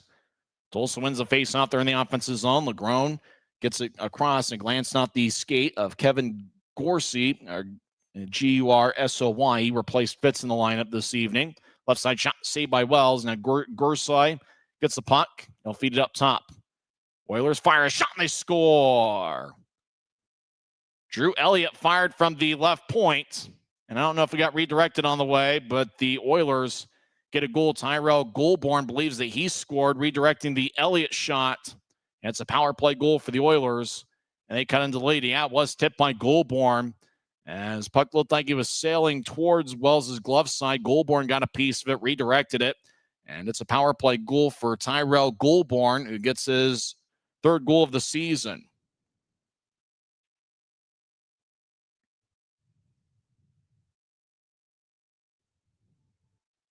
So Goulbourne with the goal. Elliott's going to get one of the assists. That's Elliott's first assist of the season.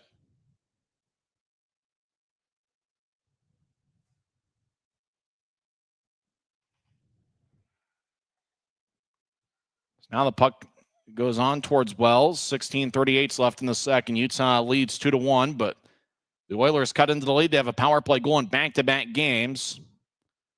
It's looked like Weinstein there on a replay. A drag down with an Oiler. Oh, it's going to be a penalty on Weinstein. So it's going to be another power play for the Oilers.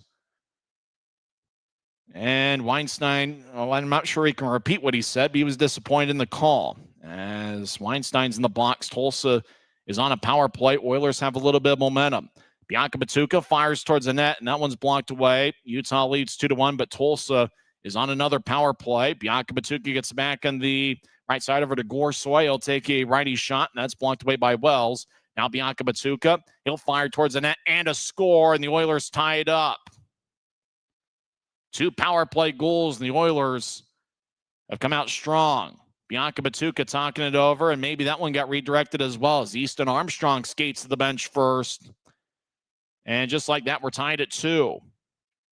They show a slow motion replay. Bianca Batuka fired towards the net. Couldn't tell if Armstrong redirected it or not.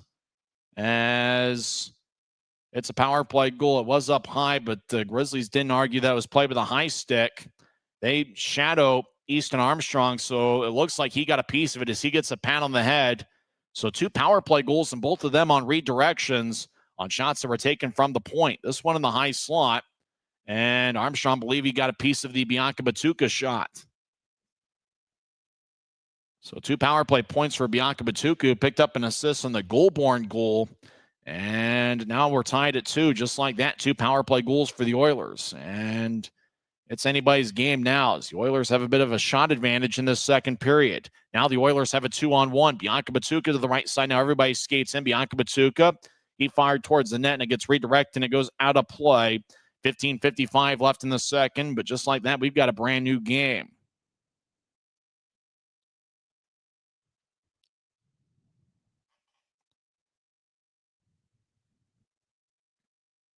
So Grizzlies with first period goals from Geneva and Ness.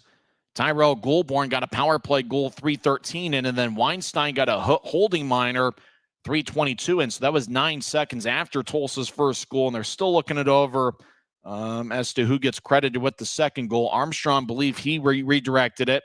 So it's either Armstrong or Bianca Batuka on the goal, but that's all academic. Off the draw, right point. Tulsa with a shot that's blocked.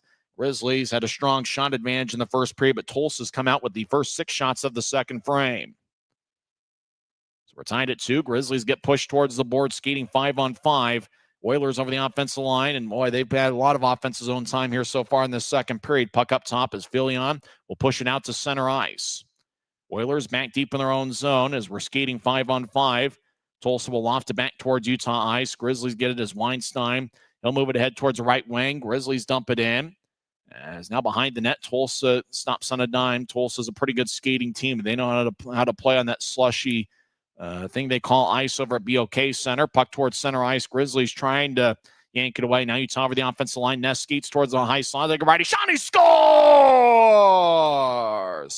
Griffin Ness gets his second of the game, and Utah takes a 3-2 lead. Boy, have a night, Griffin Ness. He's done it recently, distributing the puck. He skated over the offensive zone with some momentum, kind of veered over to the high slot, and he fired it past Sukanik. So just like that, the Grizzlies get some momentum back as it's now a 3-2 game.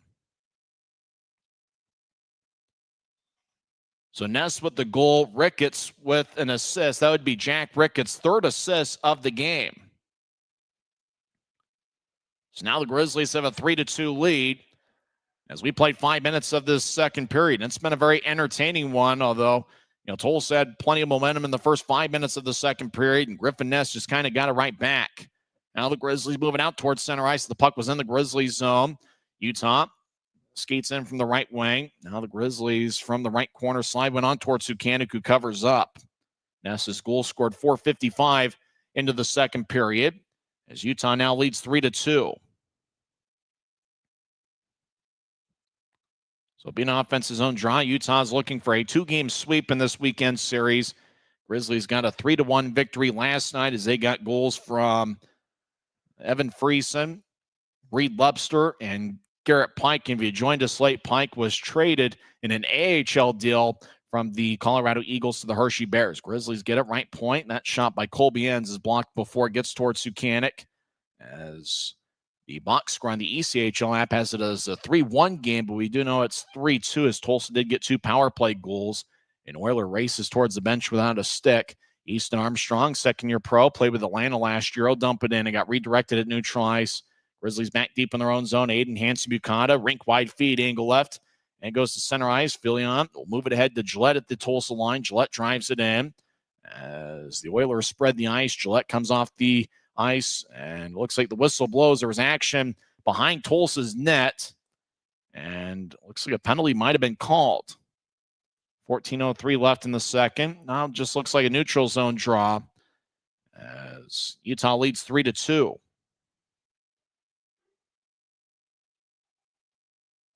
So Jack Ricketts with 3 assists tonight. He is a +3. Griffin Ness with 2 goals. He's a +3. As Utah wins the faceoff, we played 6 minutes of this second period.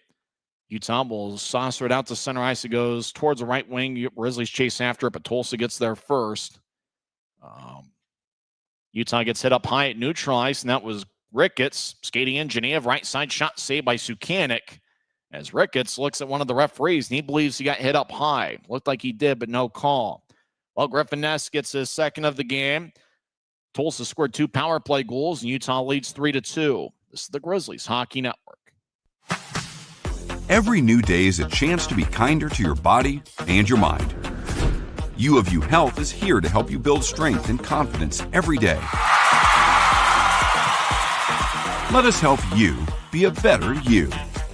U of U Health, official health partner for the Utah Jazz, Utah Hockey Club, Utes Athletics, and the Utah Grizzlies. Take the first step today at uofuhealth.org.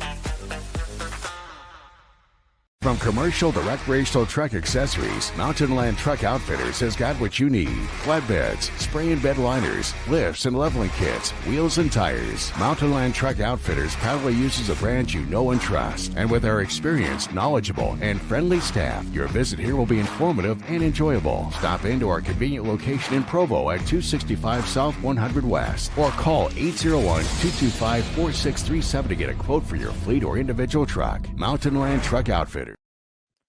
We got ourselves an entertaining game. Utah leads 3-2. So we played about 7 minutes. Actually, there's 13:46 left in the second. Tulsa's outshot Utah 7-2 in the second period. Grizzlies have a 21-15 edge on the shot count through the contest. Grizzlies with an offensive zone draw. It's dumped in deep as J.C. Campagna gets over to the left side. Wrapped around by Genev, saved by Sukanik. Grizzlies have been pretty aggressive offensively tonight. Tulsa got some momentum with 2 power play goals that were scored 31 seconds apart, if my Kearns High math is correct. Grizzlies did get some momentum back with the Ness goal, but it does look like Tulsa's got an extra bounce their step 2-on-2 scrum over in the left corner of the Grizzlies zone. Utah skating from right to left in the period.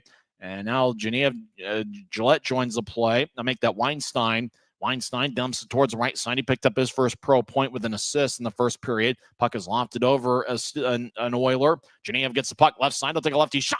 Saved by Sukanik. And he holds on, but how about Danny Genev? He's quick as a cat. That's his 7th shot on goal here so far tonight. He has 1 goal, 1 assist. He's a +2. Tyler Gratton is scoreless tonight, but he has 6 shots on goal. A lot happened in the first segment of the second period. Tulsa got a power play goal, 3:13 in. Goalborn redirected an Elliott shot. Bianca Batuka also picked up an assist along with Elliott. And then 33 seconds later, Easton Armstrong redirected a Bianca Batuka shot. Armstrong's 5th goal of the year, Bianca Batuka, and Elliott with the assist.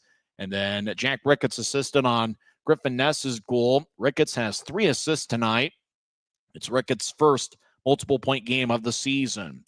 Draws in the left circle of the Tulsa zone. So Utah's up 3-2. They got first period goals from Genev and Ness. Tulsa will loft it out to center ice after winning the faceoff. Gratton dances around. He'll get to Salem down the middle of the ice. Salem crosses center ice. And he'll push it in. Lepster towards the right side, gets up top to ends. He'll fire a righty shot that goes wide. Puck kicks towards the left corner. Manning gets pushed to the boards. Now it goes to Bianca Batuka. He's along the near side. He'll toss it across. And if he goes towards Elliott, Elliott gets double team. Salem will sail it out of play. It stays in play. Is a delay of game. The linesman says it glanced off the glass. The puck ended up out of play. And it looks like no delay of game. Draws going to be at neutral ice with 12:21 left in the second.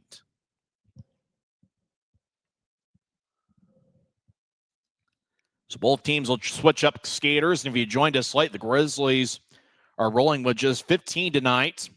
As yesterday, Noah Gansky and Connor Kelly each picked up injuries. We don't know anything other than the fact they're not in there tonight. And we've mentioned a few times Garrett Pike traded in an AHL deal. It wasn't the Grizzlies that made the trade. Pike had an AHL contract with Colorado. At least he did until today when he was traded to Hershey for a forward. We're not sure if we'll ever see the forward, who does have some ECHL time with the Iowa Heartlanders.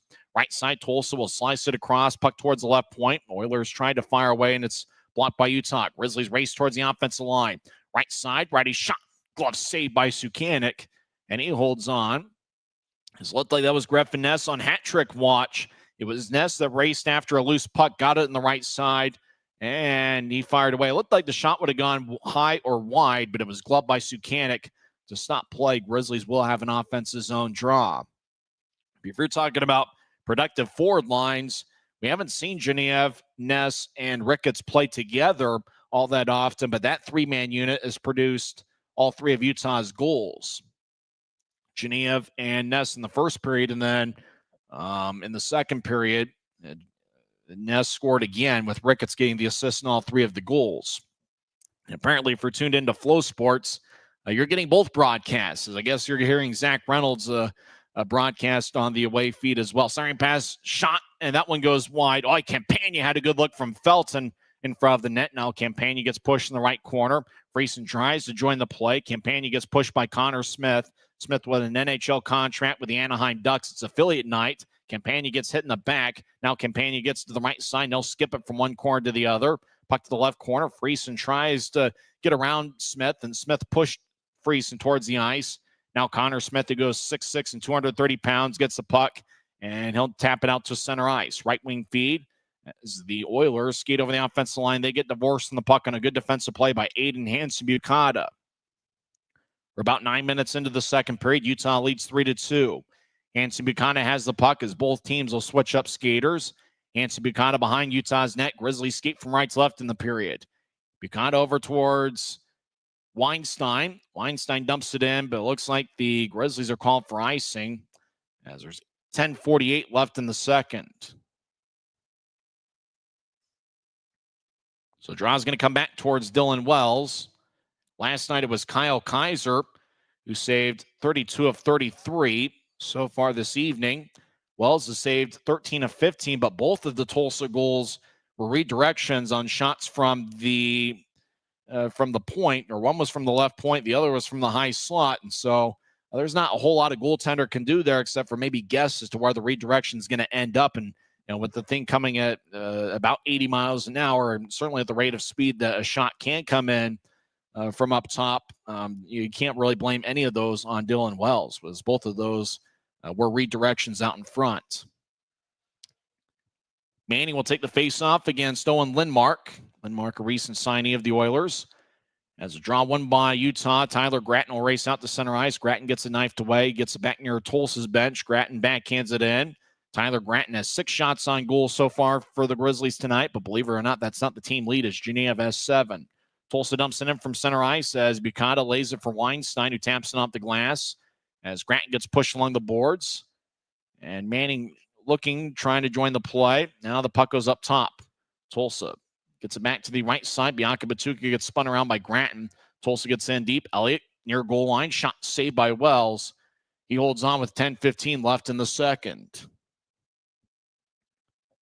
Grizzlies will be off for 3 days, and then they will play on Wednesday night at BOK Center as they take on the Allen Americans the day before Thanksgiving.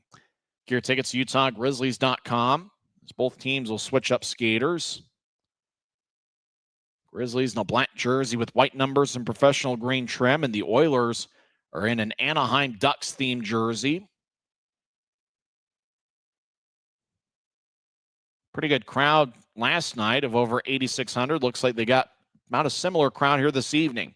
Tulsa wins the draw. They get in front of the crease. Everybody hacking away. There's 8 bodies out in front of Wells. Now lefty shot, and that's blocked before it gets to Wells. Now high slot shot, that's blocked before Wells as well, as the puck goes towards the left point. Now the Oilers try to force their way back in. Tulsa towards the right goal line. Now they try to chip it up top, but nobody was in the right point. As the Oilers run it down, we're halfway through the scheduled 60-minute affair, and we've already seen quite a bit of action. Utah led 2-0 after one period. Tulsa scored 2 power play goals in a 31-second stretch. They scored 3:13 and 3:44 into the second, both on redirections, and the Griffin Ness got momentum back as he scored 4:58 in. Jack Ricketts has an assist in all 3 of Utah's goals. Action behind Wells' net as the Oilers lose control of the puck. Grizzlies race across center ice. Ricketts crosses center. He's out there with Genev and Ness. That forward line's been outstanding tonight. Ricketts dumps it in, skates towards the left side. Genev dances around as he trying to get towards Ness. Too many Oiler bodies in the way.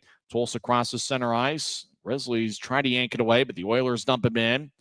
As well as behind his net, we'll kick it past Weinstein. A Grizzly gets held up along the right wing boards. Puck lifts high into the air, bounces on the right side. We get a whistle, and looks like a Grizzly is down. That's Genev. He's slow to get up. So Danny Genev slow to get back to his feet. I think Tulsa's going to get called for a penalty, probably a high stick. And so it's going to be a Utah power play when we come back. Danny Genev slow to get back to his feet. Utah leads 3-2. This is the Grizzlies Hockey Network. From commercial to recreational truck accessories, Mountain Land Truck Outfitters has got what you need. Flatbeds, spray and bed liners, lifts and leveling kits, wheels and tires. Mountain Land Truck Outfitters proudly uses a brand you know and trust. And with our experienced, knowledgeable, and friendly staff, your visit here will be informative and enjoyable. Stop into our convenient location in Provo at 265 South 100 West or call 801-225-4637 to get a quote for your fleet or individual truck. Mountain Land Truck Outfitters. Every new day is a chance to be kinder to your body and your mind. U of U Health is here to help you build strength and confidence every day. Let us help you be a better you. U of U Health, official health partner for the Utah Jazz, Utah Hockey Club, Utes Athletics, and the Utah Grizzlies. Take the first step today at uofuhealth.org. So Utah, we believe, is on a power play. As Genev, we think, got hit with a high stick.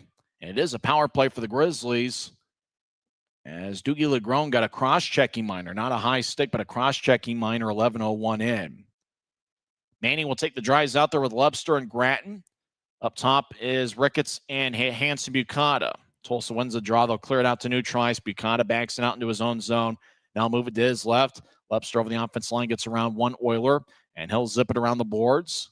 Manning throws it up top. Hanson Bukata in the area. Oh, that might be a trip on Utah. As Tulsa races into the offensive zone, they get the puck towards the right point. And Oiler gets dragged down. Utah trying to yank it away. And now the whistle blows as Tulsa's got a player laying on the puck. I don't know if they called that trip on Hanson Bukata as he had the puck go past him. Then an Oiler hit the ice. But the clock is frozen at 8:33 left in the second. I'm not sure. Didn't see the one referee raise his arm. The puck's going to go back to neutralize. And it looks like we're going to continue to skate 5-on-4 with Utah on the power play. So draws in Oilers territory. Same 5 for the Grizzlies. As Manning will take the draw for Utah. He wins it cleanly. Hanson Bukata will stop and he'll start his movement. He'll slide it to his left. Grizzlies cross center ice. Ricketts to Manning over the offense line up top to Hanson Bukata, who has 4 power plays this season. He fires towards the net and a score! Grizzlies get a power play goal. That one might have gotten redirected as Utah takes a 4-2 lead. Skating to the bench first, I think Tyler Gratton redirected it. Hanson Bukata, he was in the left point, fired away, and it was Jack Ricketts that redirected it. Have a night, Jack Ricketts. He has contributed to all 4 Utah goals. Every now and then you see Gratton in front of the net, but it was Ricketts redirecting the Hanson Bukata shot. Ricketts gets his 6th goal of the season. That's his 4th point tonight, as he now has 6 goals and 5 assists on the season. And it is his first multiple-point game as a pro, and he's been unbelievable. Hanson Bukata gets his 5th power play assist of the season. The Grizzlies now have a power play goal in 9 straight games. So it's 4-2 Utah. Ricketts has contributed all 4 goals. As there's 8 minutes left in the second period, action deep in the Grizzlies zone. As Tulsa loses control, Grizzlies back up with it. Genev skates across center ice. He'll guide it towards his right. Grizzlies ship it back towards Genev. Now puck back to the right corners. Utah maybe made one too many passes there. Grizzlies certainly have worked well in the transition game, and that forward line of Ricketts, Ness, and Genev have been unbelievable. Tulsa will drive it deep into the Grizzlies zone where it's taken by Weinstein. Weinstein, rink-wide feed towards the middle of the ice, goes past Ness. As Grizzlies will make a change, Campagna was out there instead of Ricketts on that particular shift. As Tulsa races over the offensive line, Elliott will take a lefty shot, saved by Wells. As Friesen around his net, Grizzlies have 2 goals in the first, 2 in the second. Enns throws it back behind his net for Weinstein, who runs it down in the near corner. Grizzlies skate from right to left during the period. Weinstein gets blasted, but he moves it ahead. As the Oilers back towards center ice. Now they're actually still in their own zone. Friesen takes it away. He'll take a lefty shot, and a blocker saved by Sukanik. Puck still alive towards the left wing. It taps behind Tulsa's net for Filion.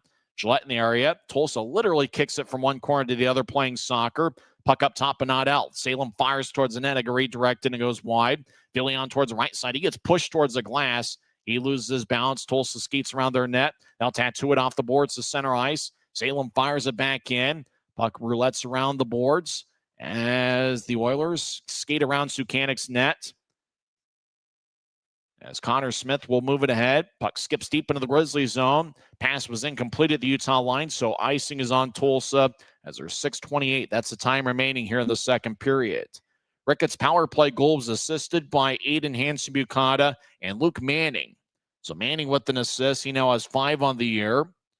And the Grizzlies have played some outstanding hockey. It was really that interesting 2-minute span there where Tulsa had 2 power plays and they scored on both of them. That's been their 2 goals, and they had momentum. In the Grizzlies, if you're talking about the biggest play of the game, it's probably that Ness goal, 4:55 into the second period to get momentum back. J.C. Campagna feeds up top. Grizzlies fire towards the net, and that's blocked. Now right side shot. Oh, that one goes wide as Ness had a chance at a hat trick. As puck towards the left side. Now up top, Bukata will skip it towards the right side. Grizzlies fire towards the net, and that was Campagna. He gets pushed to the glass by, actually it was Ricketts. Ricketts fired away. Now he has some words for Smith. Ricketts just laughs and has a good time. Smith doesn't look like he's laughing. 6:07 left in the second. Utah leads 4-2. So Jack Ricketts, he's a +3. He's taken 3 shots, 1 goal, 3 assists. And you know, with a lot of first-year pros, once they have played a month, once they play 2 months, they get adjusted to the pro game. They just start taking off. And Jack Ricketts had an outstanding college career at both Holy Cross and last season at Quinnipiac. He was a +40 in his last 2 college seasons. And he had 3 outstanding scoring seasons, 2 at Holy Cross and 1 last year at Quinnipiac. He's going to be a pretty good pro. He's got an AHL contract with the Tucson Roadrunners. And this has been a breakout game for Jack Ricketts. Grizzlies win the draw. Sharp angled shot of the right goal line by Lebster is saved by Sukanik, who holds on with 6:03 left in the second. We always talk about, some of the most important moments of a game come after a goal gets scored.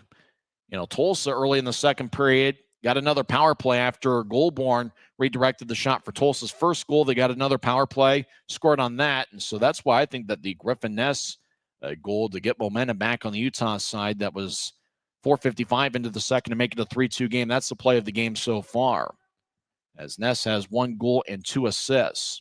Actually, he has 2 goals and a +3. Ness has been doing it distributing, but he doesn't have any assists tonight, but he's a +3, has 2 goals. He's on hat trick watch. Grizzlies have it in their own zone. There's 5:41 on the moving clock, second period. Weinstein races out towards center ice, and he'll spin it around the wall. Puck towards the right side. Now behind the net, Manning gets engulfed by an Oiler. Tulsa has at least 6 players who are 6'4" or taller. Bianca Batuka holds his ground against Manning. As Lebster looks nearby, he's in a battle with McMaster. Grattan surveys, and so does Colbienz. Puck kind of stays there. Now Manning gets cross-checked by Bianca Batuka in the back. Puck up top, Colbienz fires towards the net, save. Now toe drag Salem, shot, kick save by Sukanik, who made a nice stop with his right ankle. Now the Oilers will race across center ice. Bianca Batuka dumps it in. Salem races down, and icing is called. Good job by Luke Salem cutting off the pursuit of Keegan Iverson to make sure the icing got called. And so the draw comes back towards Thomas Sukanik. I always have dreamed about announcing an Anaheim Ducks game, and we could just pretend they're the Ducks this evening. They are wearing Anaheim Ducks-themed jerseys, as there's the Ducks logo in the front of the jersey. I do believe there is a Tulsa patch on the right side. There's a key save if you're watching on Flow Sports. Sukanik robbing Luke Salem. And then out in front of the net, Lebster had a pretty good look, but he didn't get all of it. It might have gotten redirected by a Tulsa stick, as the Grizzlies have certainly been the aggressor so far tonight. Draw won by Utah. As Christoph Filion, he gets blasted by Bianca Batuka towards the left side. As Filion trying to hack it away as the puck is along the boards. And we have another scrum. Now the Oilers will clear it out. Grizzlies race after it. No icing on the play. Christian Felton gets it. He's got outstanding speed. He skates around Utah's net. Felton accelerates towards neutral ice. And he'll pitch it towards Filion in the left wing. Filion gets it in deep. Gillette gets it off the Tulsa backboards. Gillette gets double teamed. as Filion tries to join the play. Tulsa comes out with the puck. Oilers will tap it towards the right side. As the Grizzlies continue their battle. Now Utah takes control of it, as we believe that's Friesen. Tried to curl it towards Weinstein. Puck kicks towards the right side, but out of the zone. So the Grizzlies are called for offside. 4:15 left in the second period, and have a night, Jack Ricketts. He has 1 goal and 3 assists. Utah 4, Tulsa 2. This is the Grizzlies Hockey Network. Since 1939, America First has helped people start businesses, buy homes and cars, and achieve their financial goals. Today, our top priority is still the financial success of you and your family, which is why we're giving new members $100 when they sign up for a basic savings and checking account, and another $100 when they upgrade to premium checking and enroll in and use direct deposit. So head to americafirst.com today and join the credit union that always puts its members first.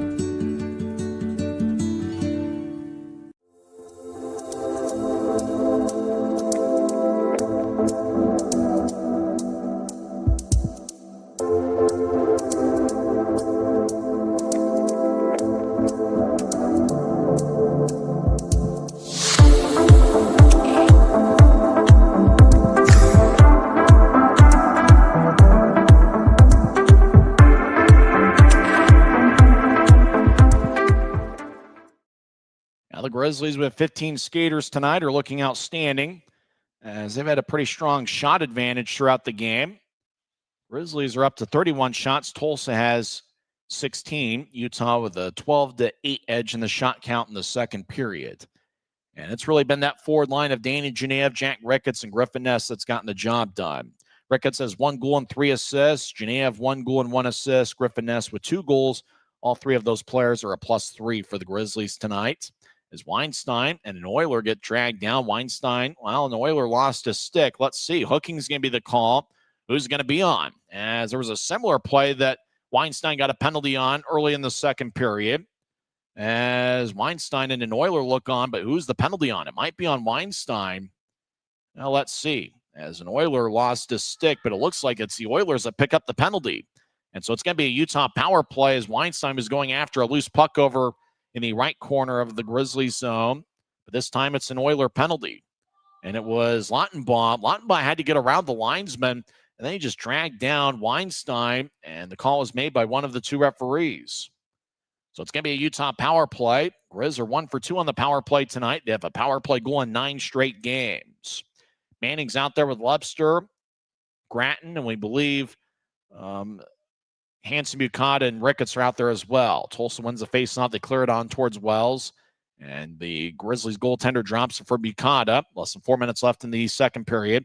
Ricketts will slide it towards the right side. He'll ricochet it off the boards, and Tulsa clears it back out deep into the Grizzlies zone. Wells cuts it off. He'll drop it for Hanson Bukata, who has 5 power play assists this season, including 1 tonight.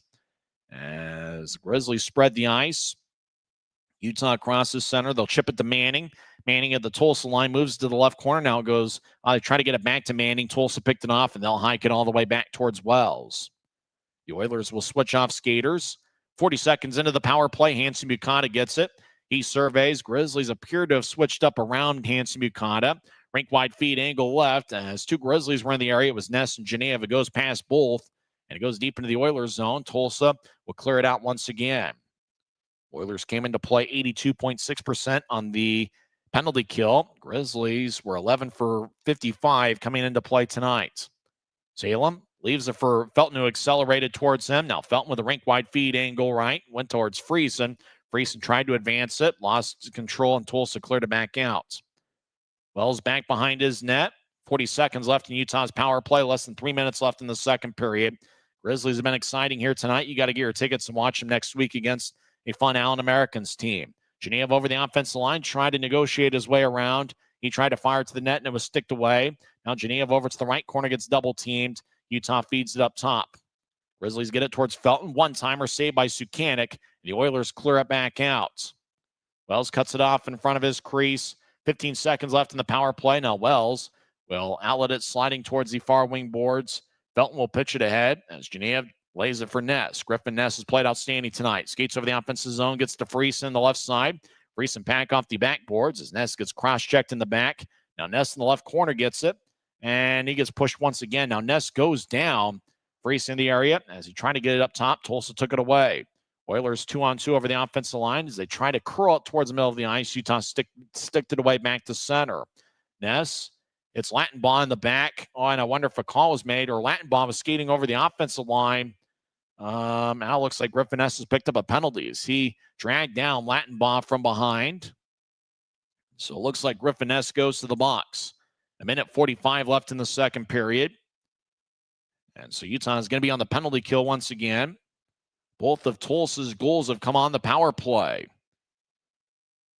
As Griffin Ness sits in the box, they never show the home player in the penalty box, but they got a camera fixated anytime a visitor goes in there. As Lattenbaugh, when he got the hooky minor, 15:56 in, they didn't show him at all. But when Griffin Ness goes to the box, you better believe we're going to get a close-up of 10 seconds of him. As I believe it's the same feed they show on the video board. Tulsa wins the draw. As Bianca Batuka fires towards the net, it's blocked about 20 feet in front of Wells. Lepster will race out to center ice. Lepster does have a shorthanded goal for Utah this season. Lepster gets a good shoulder check from Drew Elliott, who's played a strong game. Elliott has 2 power play assists tonight. Oilers come out of the pile with the puck, and they'll race out to neutralize. Grizzlies back defensively as the Oilers tried to chip it in, but the Grizzlies, with a good poke check, moved it back to the Tulsa line. Oilers race out to center ice. Bianca Batuka will move it to his right. Now it's back to Bianca Batuka, or make that Gersoid. Gersoid to the right side. Shot and a score. Gersoid found Easton Armstrong, and Armstrong fired it past Wells. Third power play goal for the Oilers in the second period, and it's now a 4-3 game. Armstrong just got it to the right side, then just kind of moved it past Wells. And Armstrong put both palms in the air as if he were Michael Jordan in the 1992 NBA Finals. As Armstrong gets a pat in the back, Gersoy is going to get the main assist. As Gersoy didn't play last night, just kind of dropped it off for Armstrong. And Armstrong now has 2 power play goals tonight. He redirected a shot 3:44 into the second period, and Armstrong scores on the power play. This puck just kind of went over Dylan Wells, and Armstrong did have a grade A chance. Less than 1 minute left in the second period. It's a 4-3 game. The Grizzlies have 1 power play goal tonight. Tulsa has 3. And obviously, the first shift after a goal, Grizzlies are looking to get momentum back. Phil Ann will move it out to center ice. It looks like it's going to be icing on Utah as the arm is raised by both linesmen with 38.2 seconds left in the second period. Easton Armstrong's goal was scored 18:57 in, with Gersoy and Drew Elliott getting the assist. So Elliott has assisted in all 3 of Tulsa's second period power play goals. So this has turned out to be a wild game. We've got a lot to talk about during the second intermission. Christian Felton's displayed outstanding speed. Grizzlies are going with 5 defensemen, so you imagine 1 or 2 of those defensemen are going to see probably over 30 minutes of action here tonight. We kind of call that the Chris Chelios special. Chelios always played about over 30 minutes a game when he was with the Blackhawks in the prime of his career. You see that with guys like Chris Pronger back in the day as well. Puck goes up top. Derek Dashke actually led the league in minutes played with over 26 per game. Friesen, left side, his shot. It might have been blocked away by Sukanik. Now the Oilers deep in their own zone. Grizzlies will retreat back to neutralize. 15 seconds left in the period. And it's been the power play for Tulsa that's kept him in. LeGrone racing over the offensive line with momentum. Skeets towards the right side. Shot. Saved by Wells in the bar fly position. Shot down the middle of the ice. Saved by Wells. And the Grizzlies clear it out as it ricochets off the near wing boards. Icing is called and the whistle stopped. And the play stops with 0.7 seconds left in the second period. But oh boy, Dylan Wells made a key save with his right pad as the Oilers somehow got the puck out in front of the net. And Wells had to make a key save. Otherwise, this would be a tie game.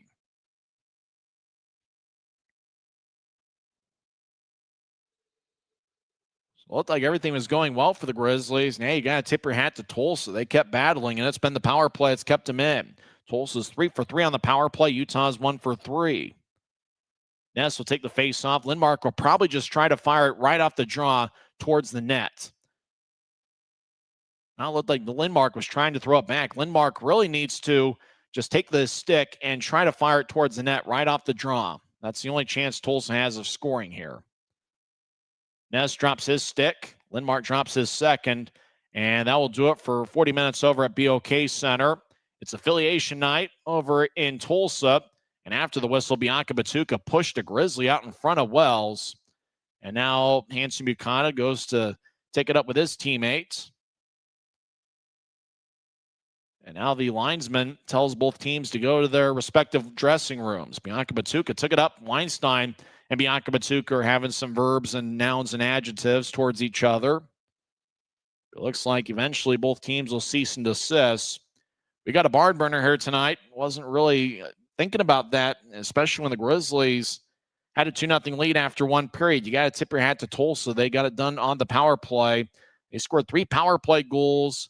Griffin Ness has 2 goals tonight. Jack Ricketts is having an amazing game with 1 goal and 3 assists.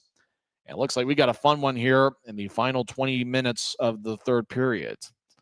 We'll come back and recap what we saw in the first 40 as Utah leads Tulsa 4-3 and what's turned out to be a very entertaining game. Maybe one of the most entertaining games in the league so far tonight. After 2 periods, it's the Grizzlies 4 and the Tulsa Oilers 3. This is the Grizzlies Hockey Network.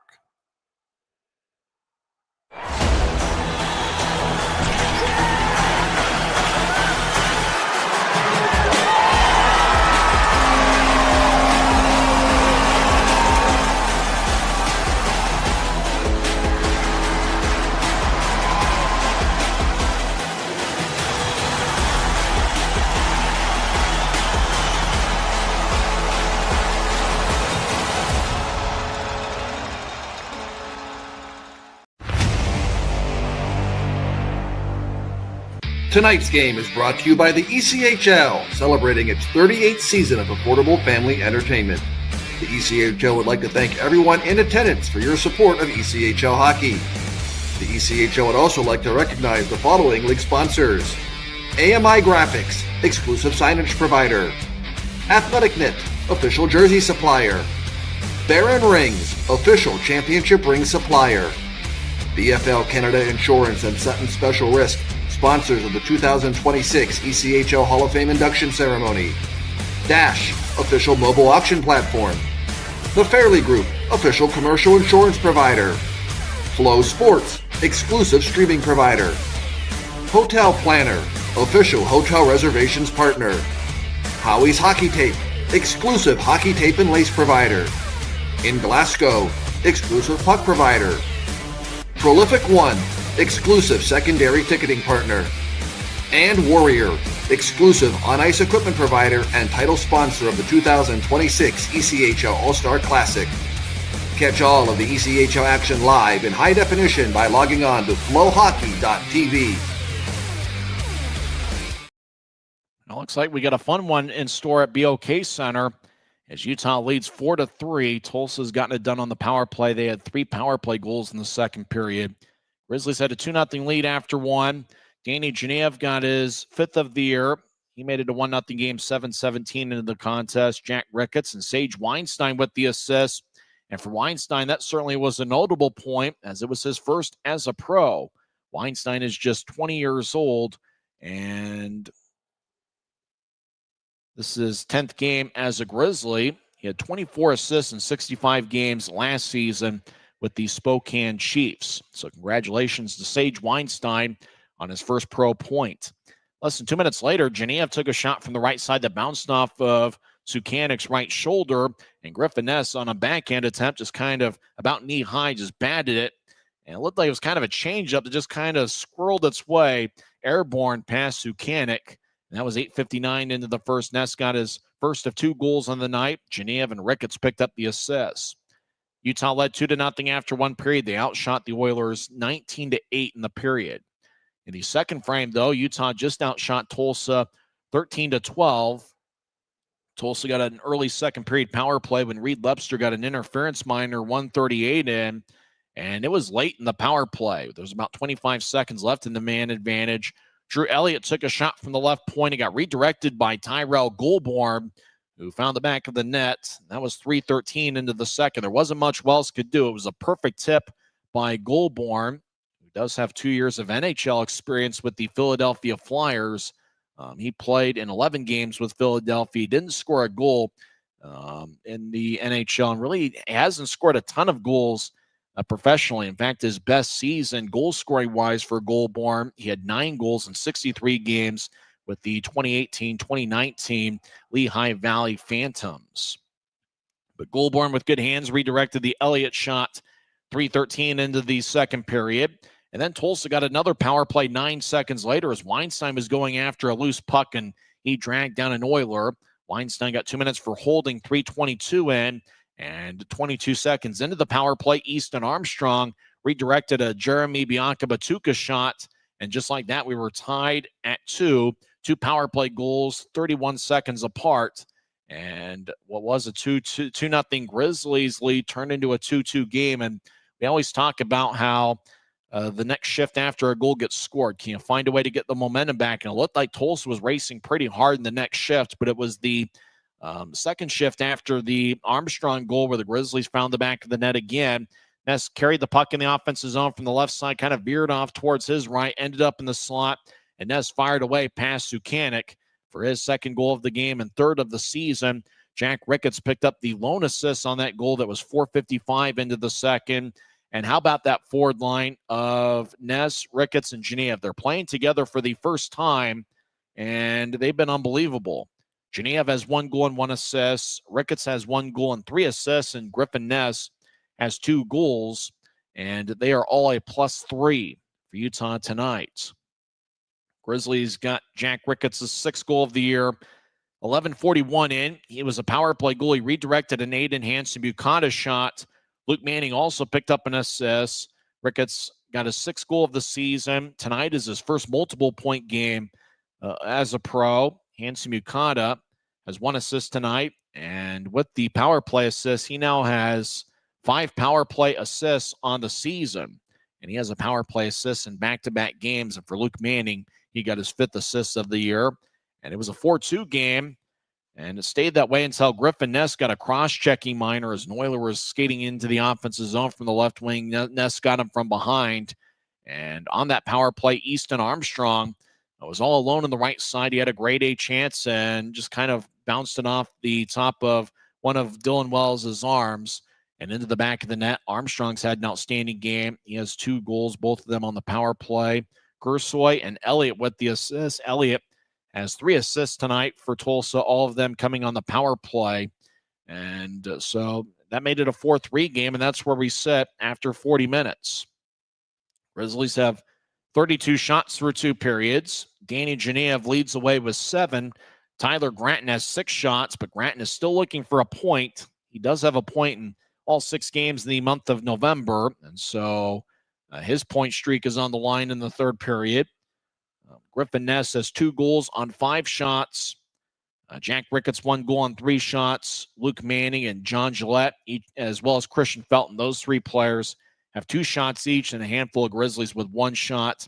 J.C. Campagna is not taking a shot, but he is getting regular playing time. Campagna signed with the Grizzlies earlier today. I believe he lives either in the Tulsa area or over near the Allen area. Either way, it was drivable. And Campagna signed with the Grizzlies earlier today as the Grizzlies lost 3 defensemen who played in last night's game. Gansky and Connor Kelly to injuries. We're not sure how long either guy will be out. And then, we mentioned it a few times, but if you joined us late, Garrett Pike was involved in an American Hockey League trade, and it took him away from the Grizzlies. He went from the Colorado Eagles to the Hershey Bears. He was here on a loan from the Eagles, and so he now plays for Hershey. Their ECHL affiliate is South Carolina, but Pike is an AHL level player, and we certainly hope that he gets an opportunity up in the American League with the Hershey Bears, who I believe their NHL affiliate still is the Washington Capitals. They have the biggest teddy bear toss night every season. The Grizzlies teddy bear toss will be on Saturday, December 13th, as the Grizzlies entertain the Atlanta Gladiators. Dylan Wells is in net, has saved 17 of 20, and you can't blame any of the 3 goals on him. 2 of them were on redirections. Those once it gets redirected, it can end up anywhere, and it's kind of a guessing game. And Easton Armstrong was so far alone in the right side that it was a grade A chance, and a good shooter like Armstrong, he's going to find the back of the net every now and then. I mean, it was just a point-blank shot for Armstrong. You really can't blame that up one on Wells as well. Thomas Sukanik for Tulsa, he has saved 28 of 32. So with the goaltending matchup, maybe you're thinking of a little bit more of a lower scoring game, but we got a fun one here, 4-3, Grizzlies out in front of the Tulsa Oilers. Other action, we'll only talk about the Mountain Division matchups across the league. Early second period, Kansas City leads Rapid City 2-1. Carpenter and Cotton have the Kansas City goals. Former Grizzly Cameron Buell has the Rapid City goal. Rapid City has at least 3 former Grizzlies on their roster. Buell, as well as Briley Wood, last season's goal leader. He had 20 goals for Utah last season. And Ryan Wagner, the Rapid City captain, who's been unbelievable this season. Wagner was with the Grizzlies during the 2019-2020 season. After one period at Idaho Central Arena, Liam Malmquist scored 10:53 in. Idaho leads Allen 1-0. The shot count in the first period, Idaho had 17 in the first frame. Allen had 1. Allen will be at Maverick Center next week. The day before Thanksgiving will be the Grizzlies' next game as they entertain the Allen Americans in the first of a 3-game series. Allen will also be in town for Black Friday on November 28th and Hispanic Heritage Night, which will be on Saturday, November 29th. That's 7 days from now. Just getting underway over at Tahoe Blue Event Center. Savannah has taken on Tahoe, and the Night Monsters are looking for a little bit of revenge as Savannah got an 8-1 victory at Tahoe last night.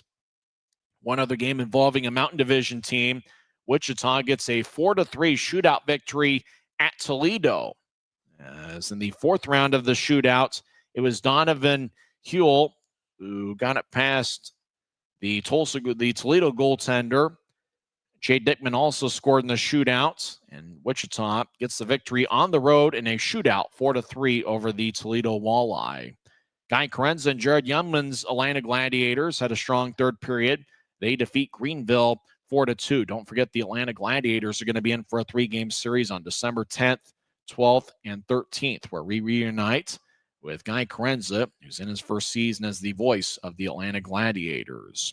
When we come back, we'll go over the NHL scores as well as local college football scores. We'll give you an update on that BYU-Cincinnati game. And how about the Utes? They won a wild one against Kansas State.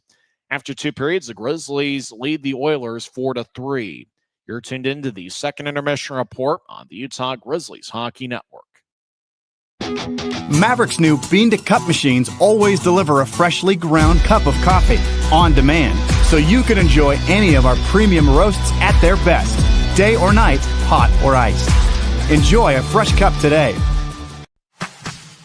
Every new day is a chance to be kinder to your body and your mind. U of U Health is here to help you build strength and confidence every day. Let us help you be a better you. U of U Health, official health partner for the Utah Jazz, Utah Hockey Club, Utes Athletics, and the Utah Grizzlies. Take the first step today at uofuhealth.org.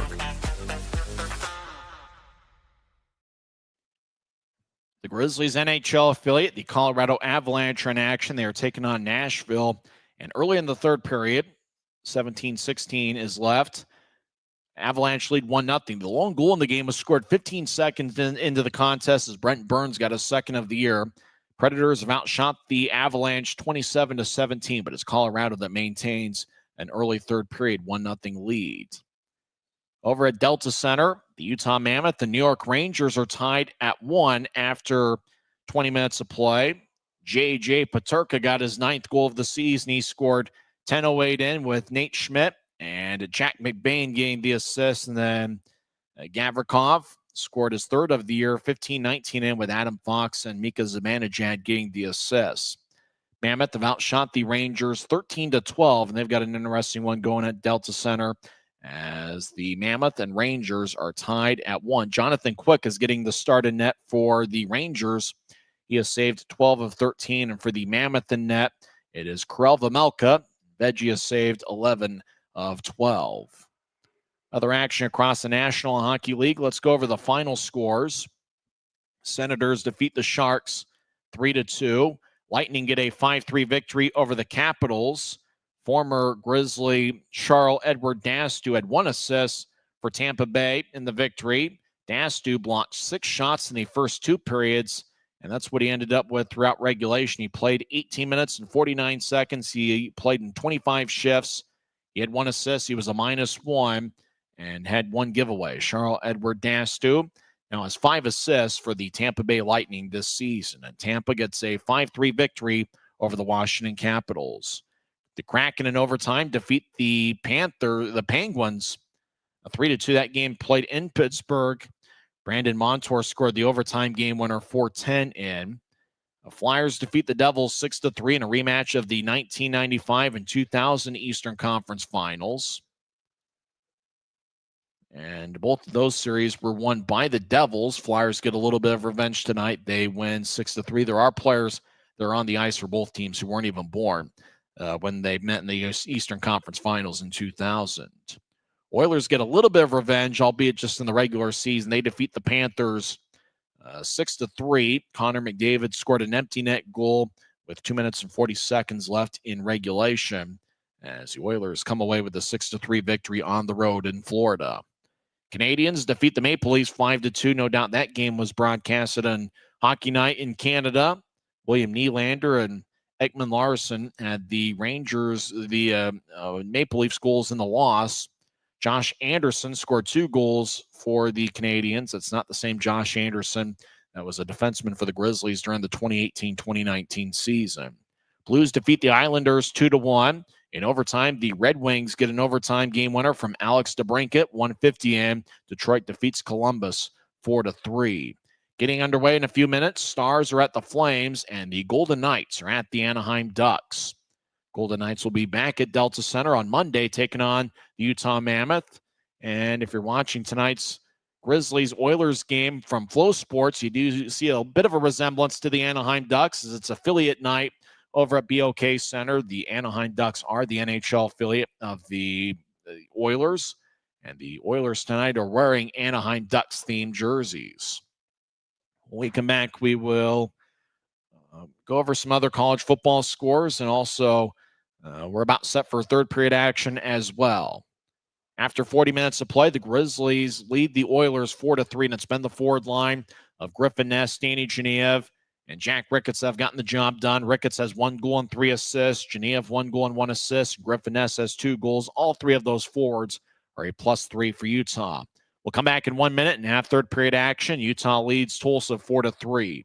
You've been tuned in to the Intermission Report on the Utah Grizzlies Hockey Network.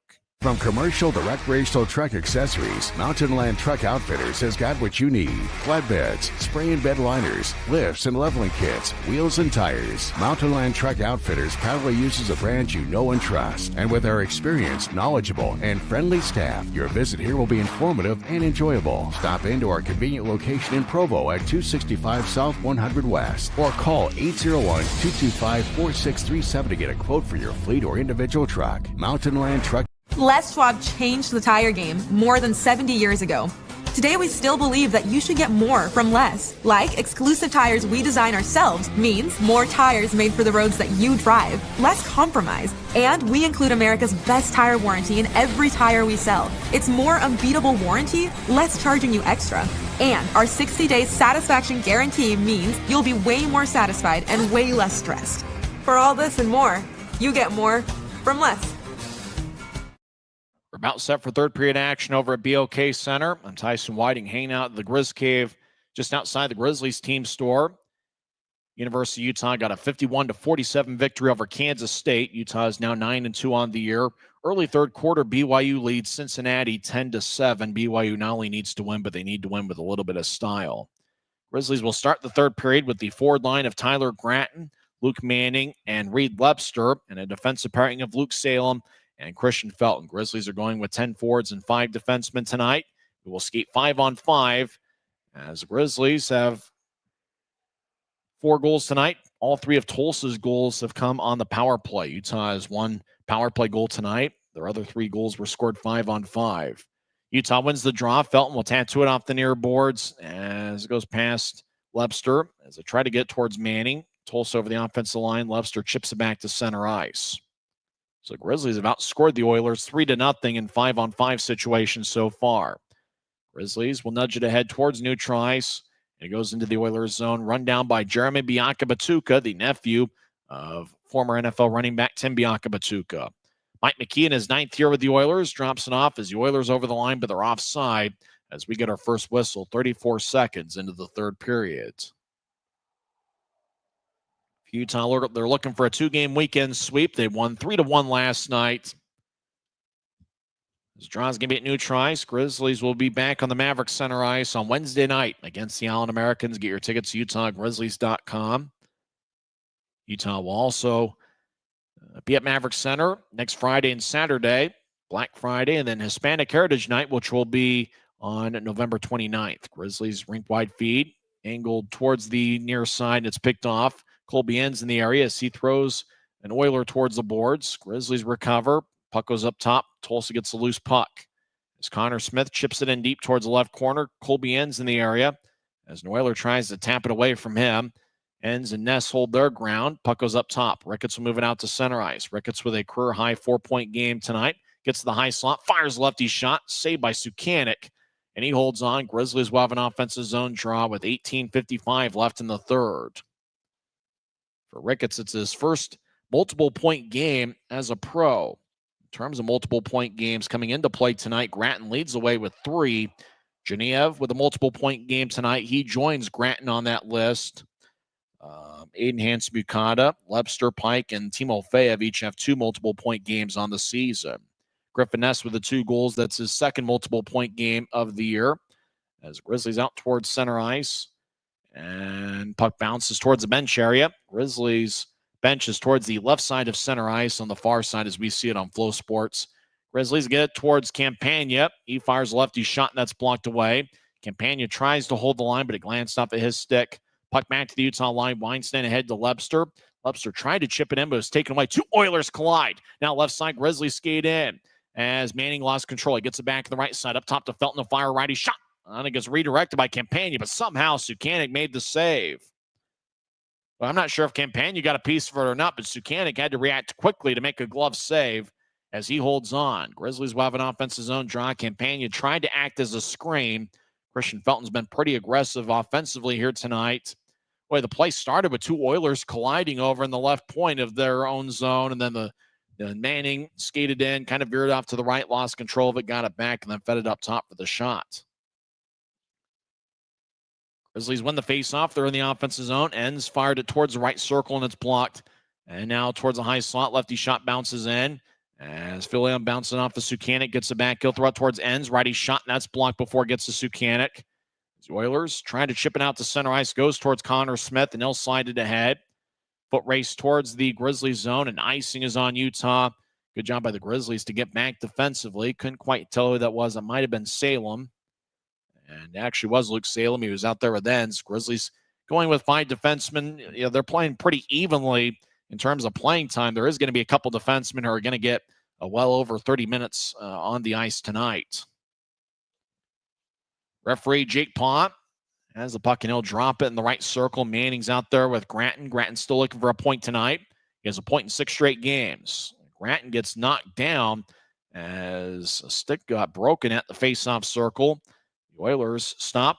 Webster on the back check took it away. Now the puck glides back to center ice. Puck pinballs off a couple sticks. Webster gets pushed as he was trying to enter the offensive zone. Tulsa cut off his pursuit. Oilers will slide it ahead towards center ice. Tulsa across the center red line. As Grattan on the back check, but Tulsa gets around him as they skeet towards the right circle. The puck slides towards Webster, glanced off at his stick. Now Webster gets it back. He'll tap it off the glass. Puck hipping out to center ice. McKee gets it. He gets around Grattan. As McKee chips it in, he chases after it. He's got pretty good speed for a 32-year-old who's as big as he is. He tried to feather it out in front, glanced off a stick towards the right wing. Tulsa up top to Bianca-Batuka. Righty shot saved by Wells. Puck sliding in the crease. Grizzlies protect Wells, and the Utah goaltender covers up. Boy, bit of a scramble play there, but a good job by the Grizzlies kind of building a little bit of a wall in front of Wells to give him some time to recover and freeze the puck. Good job by the Grizzlies defensively as They will switch things up. Grizzlies this season have done a pretty good job in front of their net protecting their goaltender. The combination of Kaiser and Wells don't allow many rebounds, but in case they do, the Grizzlies have done a pretty good job either clearing them out, either out to neutralize or off one of the boards, either the far or near boards. And on occasions when they've needed to box somebody out and allow their goaltender some time to cover up, they've done a good job of that as well. Grizzlies will chip it off the glass as they cross center ice after winning the faceoff. Ricketts tried to move it in, but it didn't get very far. Tulsa had a neutralize, holds Ness up along the near wing wall. Somebody from neutralize off the screen drives it in. Genev's out there with Ricketts and Ness. That's the forward line that has been instrumental tonight. All three of them are a +3. Grizzlies looking to win the third period and pick up a victory in their second straight win. They're a 500 club, or the Grizzlies with a record of 6-6-2. As the puck slides towards the left wing, Grizzlies skate from left to right here in the period. Puck bounces up and not out as McKee in the area. Now Tulsa chips it back in deep. Now they spread the ice. Grizzlies come up with it. Utah 3-on-2 crossing center ice. Ricketts over the offensive line, trying to get towards Ness, and McKee took it away. Now Genev fires to the net and misses wide. As Genev, he's quick as a cat. He creates scoring chances out of nothing. Now the Grizzlies will switch up forwards as Fillion's on the ice. He's been a pretty strong addition for the Grizzlies this weekend. 5'9" forward. He's got plenty of speed. Fillion races and closes the gap, but Tulsa will move it back to center ice. As the Oilers will sky it in. Chasing after, it's Luke Salem. Salem, he avoids a check, but loses control of the puck as it goes towards the right corner. As a 2-on-2 scrum, now Hanson Bucata joins the play. John Gillette looking nearby. Fillion protecting the slot. Fillion gets hit in the back by Smith. Now the Grizzlies try to exit. Puck gets kicked back towards the pile. Tulsa feeds it up top. Right side, righty shot. And that gets redirected and goes out of play off the protective netting. 15:35 is left in the third. Utah still leads 4-3. With a team like Tulsa, they do like to scrum along the boards quite a bit and play along the perimeter and then have guys cutting towards the middle of the ice. Grizzlies have done a pretty good job in not letting that centering pass get through. Draws can be over in the right circle, as well as looks over his left shoulder. Face-off one by Utah. Weinstein will throw it around his net. Ness will wobble it airborne. It's gloved and dropped by Smith. Puck goes out to neutralize. Smith and Ricketts trying to locate the puck. Tulsa across the center ice, and they'll chip it back in. Weinstein looks over both shoulders as he gets blasted from behind by Gersoy, who has 1 assist tonight. Gersoy replaced Fitz in the lineup as Fitz is out with I'm not sure what kind of injury, but he's out with an injury. He got hurt in the third period last night.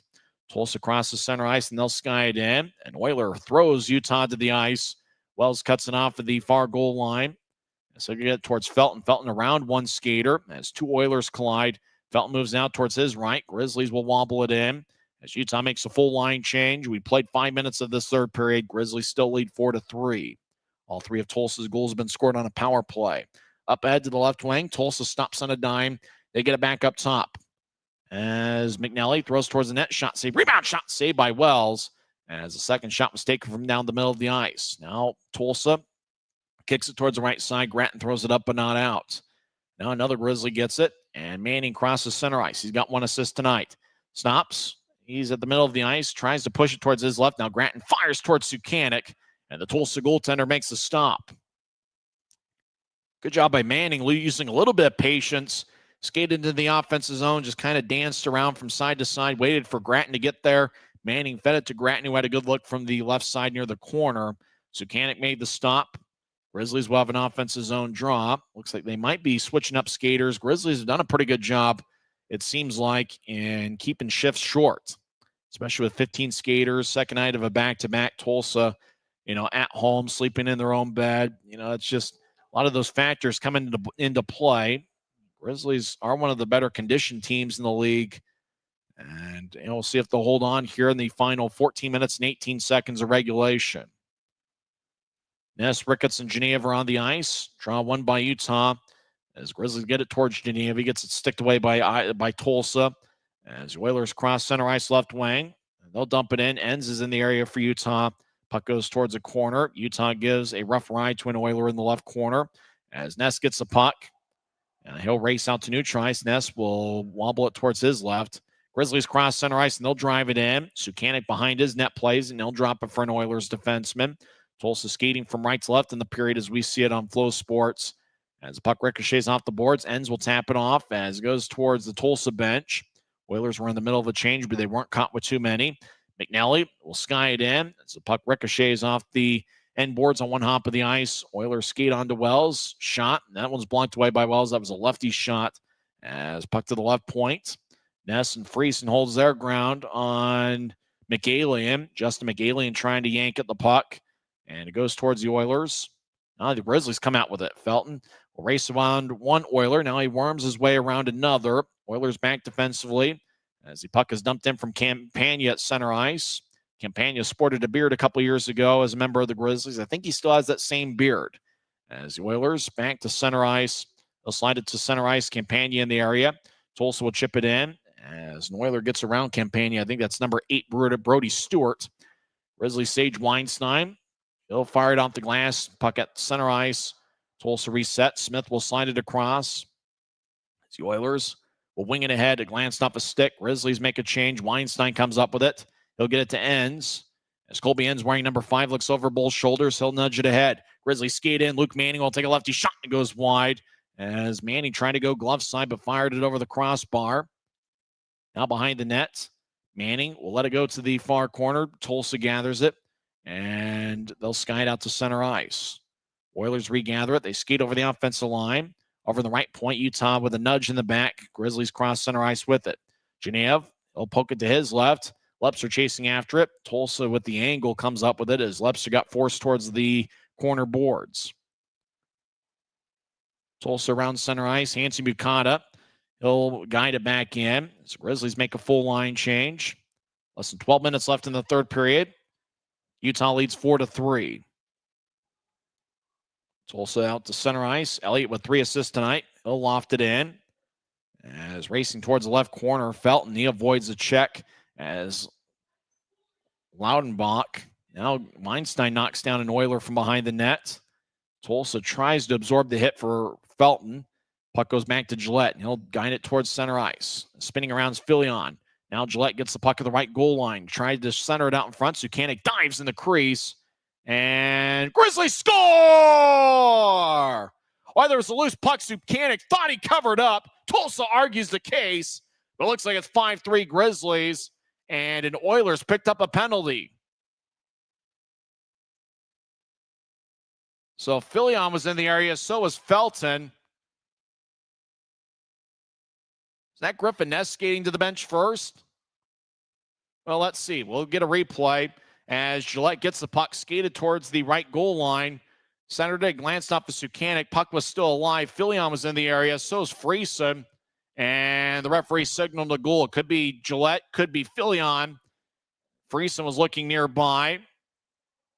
If it's Christoph Filion, you got to save that puck. It'd be his first as a pro. Tulsa is really arguing the case, and they've picked up a penalty as a result. Might be unsportsmanlike conduct.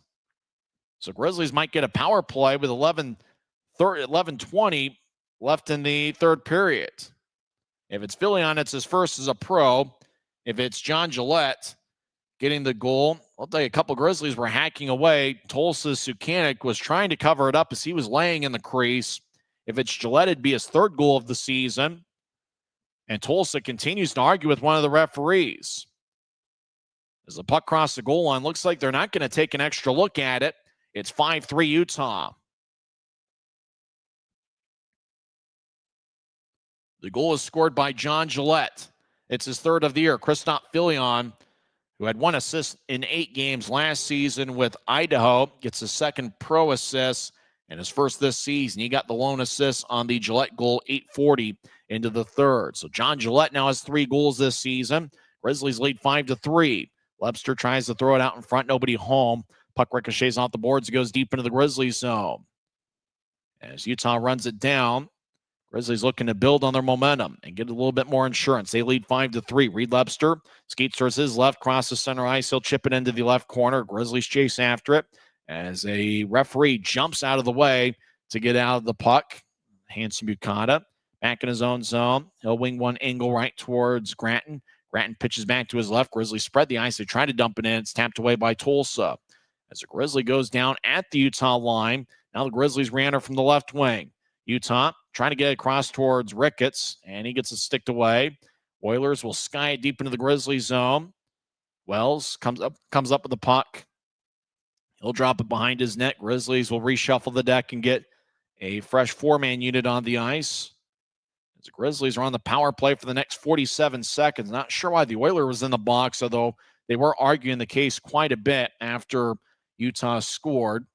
As now the puck gets cleared back into the Grizzlies zone once again. Utah hasn't had much offensive zone time here so far on this power play. Lautenbach is in the box serving a roughing minor. His penalty came at the same time that John Gillette scored 8:40 in. Puck towards the right corner as Felton absorbed a hit from Tulsa, and Oiler went down. Tulsa clears it back out. 12 seconds left in Utah's power play. Salem gets the puck. Grizzlies spread the ice, and they'll start to prepare for life after the power play. As Grizzlies lead 5-3. Now coming out of the box is Lautenbach. As Grizzlies dump the puck in. Gillette gets her about the same time as an Oiler behind Sukanik's net. Filion looking nearby. Another Grizzly skates to join the play, and that's Campagna. As Campagna, he's a pretty good-sized guy at 6'4" and 205 pounds. That's what he's listed. Out to center ice, Tulsa will backhand it in. Wells comes out of his net, plays it behind, and he'll drift it around the far wing boards. Grizzlies skate from left to right. Campagna dances around. He's got the puck, and he will rainbow it in as the puck plops deep into the Oilers zone. No icing. Utah chasing after it. Tulsa gets there first. Oilers back to neutral ice as they cross center. Now the Oilers skate in. They go down the middle of the ice. Great defensive plays. The puck slides towards Wells. That defensive play was made by Weinstein to cut off Tulsa's pursuit. By Sage Weinstein really has come into his own over the last couple of games. He's played some good hockey. And now there's a little bit of a commotion out to the side of Wells' net. We have a timeout on the ice. Utah leads 5-3 as John Gillette picked up his third goal of the season, 8:40 in. This is the Utah Grizzlies Hockey Network.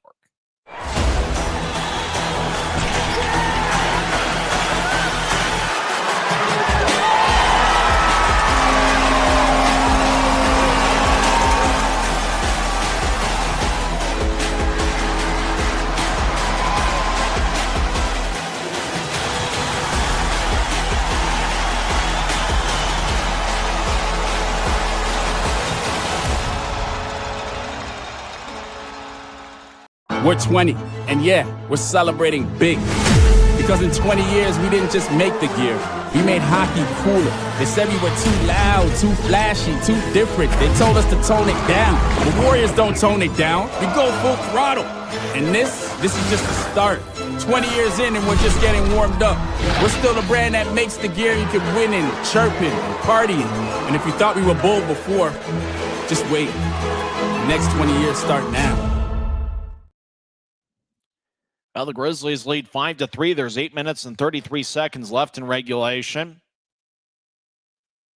Utah scored 2 goals in the first, 2 in the second, 1 in the third. Big insurance goal scored by John Gillette, 8:40 into the third, with Christoph Filion getting the assist. It's Filion's first point as a Grizzly. He had 1 assist in 8 games with Idaho last season. Grizzlies have outshot the Oilers 38-23. Special teams have played a factor. Grizzlies are 1 for 4 in the power play.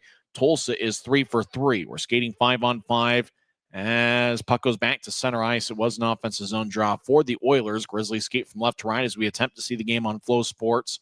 Oilers dump it in. So puck goes towards the right side. Manning in the area. Puck's reversed from one corner to the other. Now the Grizzlies try to locate it. Reed Lebster along the boards. Now to the left side. Righty shot saved by Wells.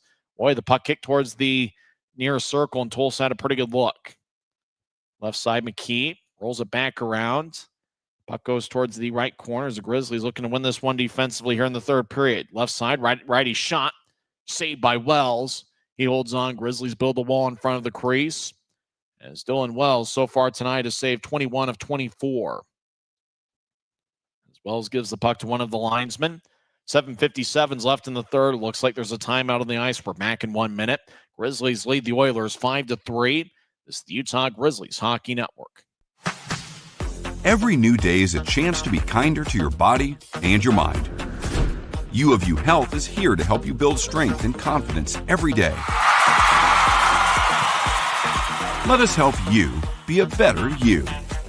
U of U Health, official health partner for the Utah Jazz, Utah Hockey Club, Utes Athletics, and the Utah Grizzlies. Take the first step today at uofuhealth.org. 4 Grizzlies are a +3 tonight. Danny Genev, Jack Ricketts, Griffin Ness, and Christian Felton. They've each played outstanding hockey for the Grizzlies this evening. Utah leads 5-3. More hockey in a moment.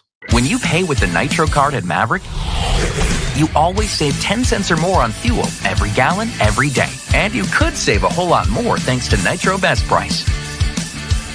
Pick up a Nitro card and upgrade your Adventure Club account today.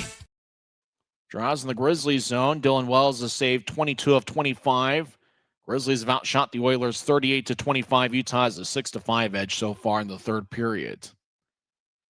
Ness will take the face up, but it's won by the Oilers. They try to shield Felton from the puck, wrap around. Arm is raised by the referee as Tulsa skated around Utah's net. Felton goes down. Holding's going to be the call. And who's it going to be on? Oh, it's going to be on Christian Felton. Felton is skating towards the penalty box. He's got a word for one of the referees, and it does look like it's going to be a penalty on Christian Felton. It looks like he's picked up a holding minor. And the Grizzlies, as Felton takes a seat in the penalty box, and boy, it's a critical penalty kill. And really, all the offense that Tulsa's had so far tonight's been generated with 3 second period power play goals.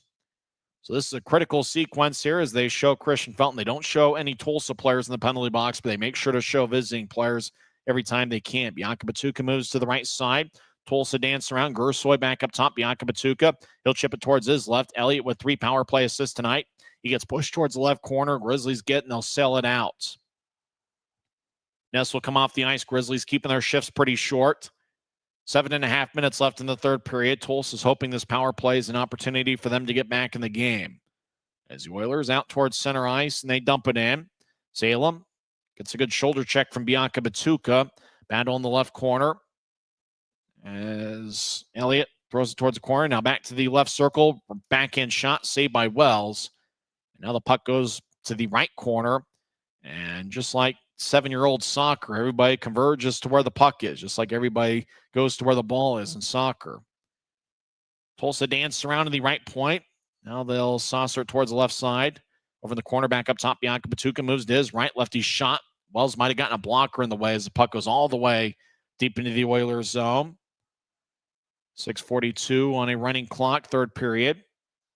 As Tulsa skates behind their own net. 45 seconds left in the Oilers power play. Utah chips it in as Gillette over towards Genev, who gets around one Oiler. Genev to the left side. He'll take a lefty shot, saved by Sukanik. As Sukanik did a good job closing off the post on the near side where Genev was skating in from the left wing. Oilers back around the net as they get to the right corner. Too much of a wide angle, so it's tough to tell who's who with the orange numbers. Grizzlies get and they clear it back towards Sukanik. 15 seconds left in Tulsa's power play. Grizzlies looking for their first penalty kill that's successful here tonight. Tulsa across the center ice. Stuge LeGrone down the middle. And he'll chip it towards his right. 5 seconds left in the power play as Tulsa gets it up top. They dance around now towards the right circle. Tulsa feeds it back to LeGrone in the high slot over to his right. Felton's out of the penalty box. Now to the right side. One-timer's blocked by Ness. Ness on hat trick watch. He's got 2 goals tonight. Ricketts with the puck. Skates towards the right wing. Ness trying to get, Ricketts trying to get to Ness, and it's picked off by the Oilers. As Tulsa out to center ice. They cross the center red, now the offensive blue as the Oilers dump it in. Weinstein behind his net. 5:23 on a running clock. Weinstein holding up as the Grizzlies switch around him, and one Grizzly cuts towards their right.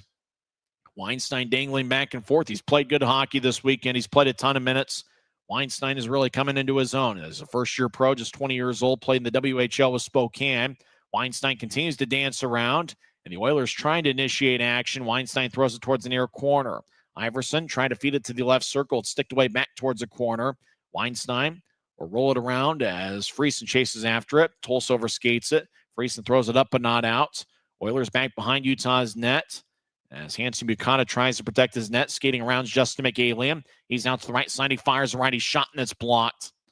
As the Oilers get it back in the right corner. Filion holds his ground. So does Hanson Buchanan.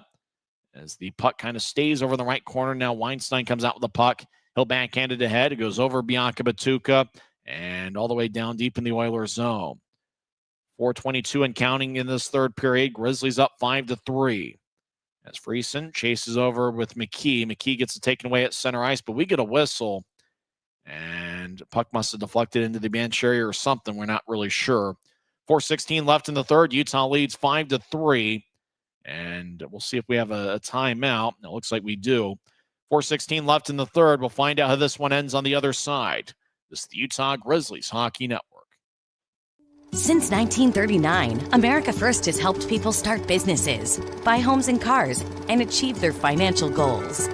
Today, our top priority is still the financial success of you and your family, which is why we're giving new members $100 when they sign up for a basic savings and checking account, and another $100 when they upgrade to premium checking and enroll in and use direct deposit. So head to americafirst.com today and join the credit union that always puts its members first.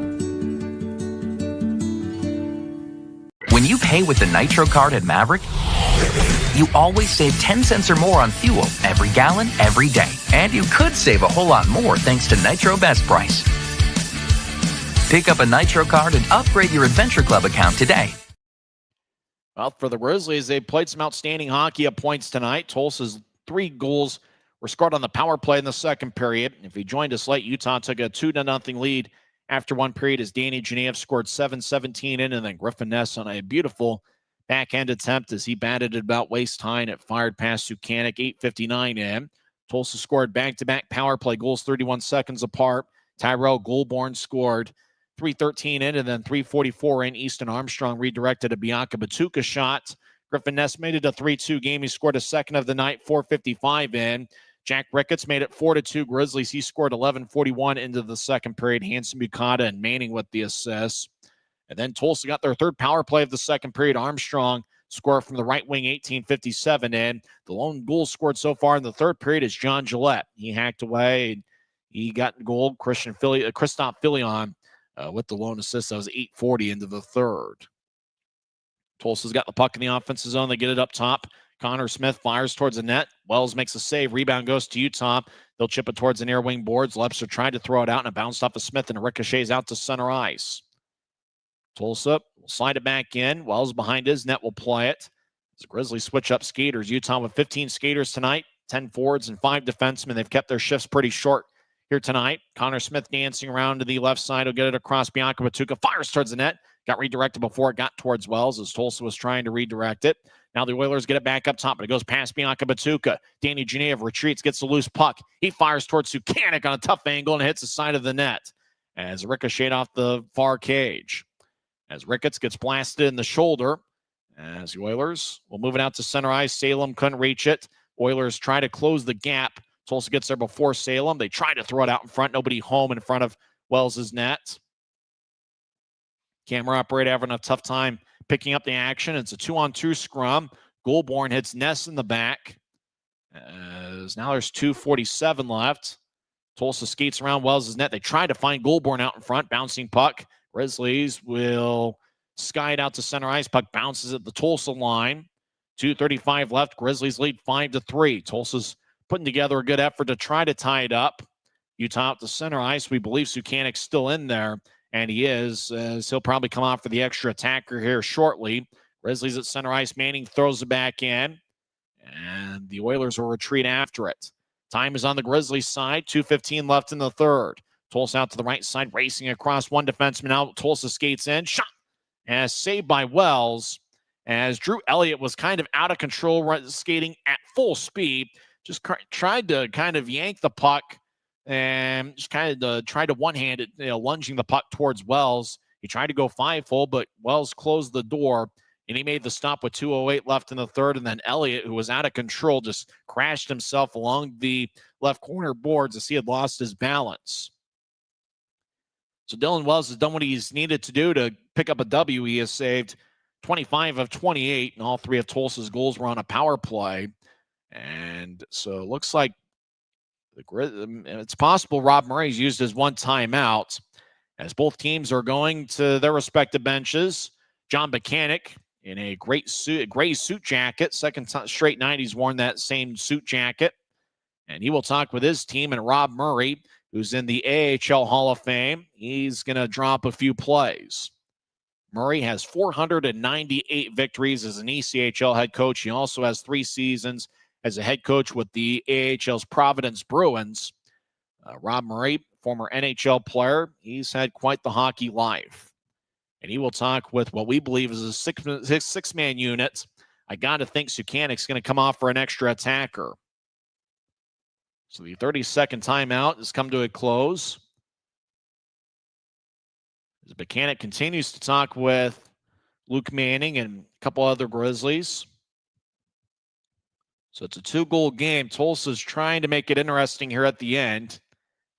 Looks like some of the fans have headed for the exits over at BOK Center. Haven't got the attendance total yet from Tulsa. So it does look like there's 6 on the ice for Tulsa, so their net is empty with 2:08 left in the third. Smoke them if you got them. The Grizzlies do have a 2-goal advantage. Utah has outscored Tulsa 4-0 in 5-on-5 play, but we're skating 6-on-5 as puck is towards the right wing. Elliott will get it back in deep as Hanson Buchanan holds his ground on an Oiler. Felton over in the corner. Manning looking nearby, so's Grattan. Puck stays in the corner for a while. Grizzlies are okay with that. Now Felton, he'll slide it towards Lebster. Lebster will chip it off the glass, goes to center ice. Lebster didn't have much of a shooting angle, but didn't throw it all the way down for an icing. Bianca Batuka moves it towards his right. Tulsa gains the offensive line. Now the Grizzlies will poke it back to center ice. 1:35 left in the third. As the Oilers, blue line to blue line, feed angle right, glanced off an Oilers stick. As Hanson Buchanan runs it down. As the Grizzly gets hit in the back, Felton's on the ice. Ness isn't in there right now. He's got 2 goals and is on hat trick watch. As Ricketts will slide it back behind the net for Felton. And now the Oilers get it up top. Tulsa on the right side, back up top. Doogie Legrone dancing around. Now over to the right side. One-timer by Bianca Batuka misses wide. Legrone will feed it towards Bianca Batuka. One-timer. That one misses wide again. Puck towards the right side. Grizzlies had a shorthanded goal last night. They'll move it out to center. 52 seconds left. Bianca Batuka moves to his left. Oilers skate towards the left corner. As the Grizzlies were able to make a line change. Now high slot, righty shot. That gets redirected in front of Wells. 40 seconds left. Oilers will kick it to the left corner. Loose puck. Grizzly and Oiler get there about the same time. As Felton over there along with Ricketts. Long shift for the Grizzlies. Tulsa behind the goal line, dancing around. Easton Armstrong tried to force one out in front. It goes wide. 23 seconds left. Oilers are running out of time. Grizzlies will tap it off the glass. And it's kept in. As the Oilers, McMaster throws it towards the right side. Righty shot, and that one misses wide. Collision. Now righty shot misses wide from the left side. 7 seconds left. This baby's in the refrigerator. Up top, Legrone moves it towards McMaster. McMaster to the left goal line. 2 seconds left. Tulsa scores. And there's 0.4 of a second left in regulation. That makes it a 5-4 game, but time runs out. Tulsa doesn't even celebrate as they know they've run out of time. It's going to be a Grizzlies victory. Tulsa did score on a nice centering pass as they were just inside the right goal line. And so Tulsa, they threw one out in front, right side, skating in with momentum was Bianca Batuka. Fired past the goal line, 0.4 of a second left. Tulsa didn't even bother celebrating as they knew that they had run out of time. So it's going to be a Grizzlies win, but the final will be 5-4. Both teams will have 1 goal in the third period. Tulsa's not even really that interesting coming out for the face-off. As they just have to drop the puck and make it academic. They do, and the Grizzlies win. Grizzlies win! Grizzlies went 5-4, and there was no doubt about it. Jack Ricketts had 1 goal and 3 assists. Griffin Ness scored 2 goals, and Danny Genev had 1 goal and 1 assist. All 3 of those forwards were a +3. Christian Felton was also a +3 tonight. And even though Tulsa scored 1 at the very end with Bianca Batuka, it was the Grizzlies' victory. Dylan Wells saved 25 of 29. He gets his 3rd win of the season. And even though Tulsa scored 3 power play goals, Grizzlies had 1 power play goal of their own. Utah outshot Tulsa 40-29, and they leave BOK Center with a 2-game weekend sweep. Tulsa came into this weekend having won 6 in a row, and now they've lost 2 in a row as the Grizzlies go to the locker room victorious. John Buchanan's crew gets their 7th victory of the season as their record goes to 7-6-2. Remember, the Grizzlies will be at home next week for a 3-game series against the Allen Americans, November 26th, 28th, and 29th. That's a Wednesday, Friday, and Saturday. Make sure to get your tickets, UtahGrizzlies.com, as this is a fun Grizzlies team to watch. Boy, a blue-collar effort, and even though Tulsa put together a pretty good rally at the end, they had the puck in the offensive zone almost exclusively through the final 2 minutes of play, but the Grizzlies did a good job winning their fair share of 50-50 pucks and battles along the boards, and the Grizzlies, with a blue-collar effort, come away with a 5-4 victory with just 15 skaters, 10 forwards, 5 defensemen. They were without Garrett Pike, who got traded today. And it was a trade that the Colorado Eagles made and not necessarily the one the Grizzlies wanted. They were without Noah Gansky. They were without Connor Kelly. They were out with injuries. Grizzlies have also had some other injuries. Adam Berg's missed quite some time. Stepan Timofeyev missed this weekend. But the Grizzlies just buckled down and found a way. Kyle Kaiser saved 32 of 33 last night, and this evening, Dylan Wells did what he had to do, saving 25 of 29. It was good enough for the victory. And the forward line, which hadn't played together at all before tonight, Griffin Ness, Danny Genev, and Jack Ricketts. They were unbelievable. All 3 of them had multiple-point games. They're all +3. And Christian Felton and Sage Weinstein really stepped forward. They played big roles tonight. Felton was a +3. Weinstein got his first pro point with an assist, and he was a +2. And the Grizzlies put together a great team effort as they come away with a 5-4 victory, and they get 2 road victories against a good Tulsa team. We'll come back in 30 seconds and have the post-game show. Once again, the final score from BOK Center. It's the Utah Grizzlies 5 and the Tulsa Oilers 4. This is the Utah Grizzlies Hockey Network. Every new day is a chance to be kinder to your body and your mind. U of U Health is here to help you build strength and confidence every day. Let us help you be a better you. U of U Health, official health partner for the Utah Jazz, Utah Hockey Club, Utes Athletics, and the Utah Grizzlies. Take the first step today at uofuhealth.org. Well, the Grizzlies got it done with an outstanding performance from Jack Ricketts, who had 1 goal and 3 assists. Griffin Ness, 2 goals. Danny Genev, 1 goal and 1 assist. And what turned out to be the game winner, 8:40 into the third period, John Gillette forcing his way in. And somehow Sukanik thought he had covered up, but the puck crossed the goal line. And John Gillette's goal with Christoph Filion getting his first point as a Grizzly with an assist. That turned out to be the game winner. And even though Jeremy Bianca-Batuka scored with 4/10 of a second left in regulation, it wasn't enough as the Grizzlies end up with a 5-4 victory. They win both games over at BOK Center. And, it was really a blue-collar effort. You knew coming into the game the Grizzlies were going to be a little bit shorthanded.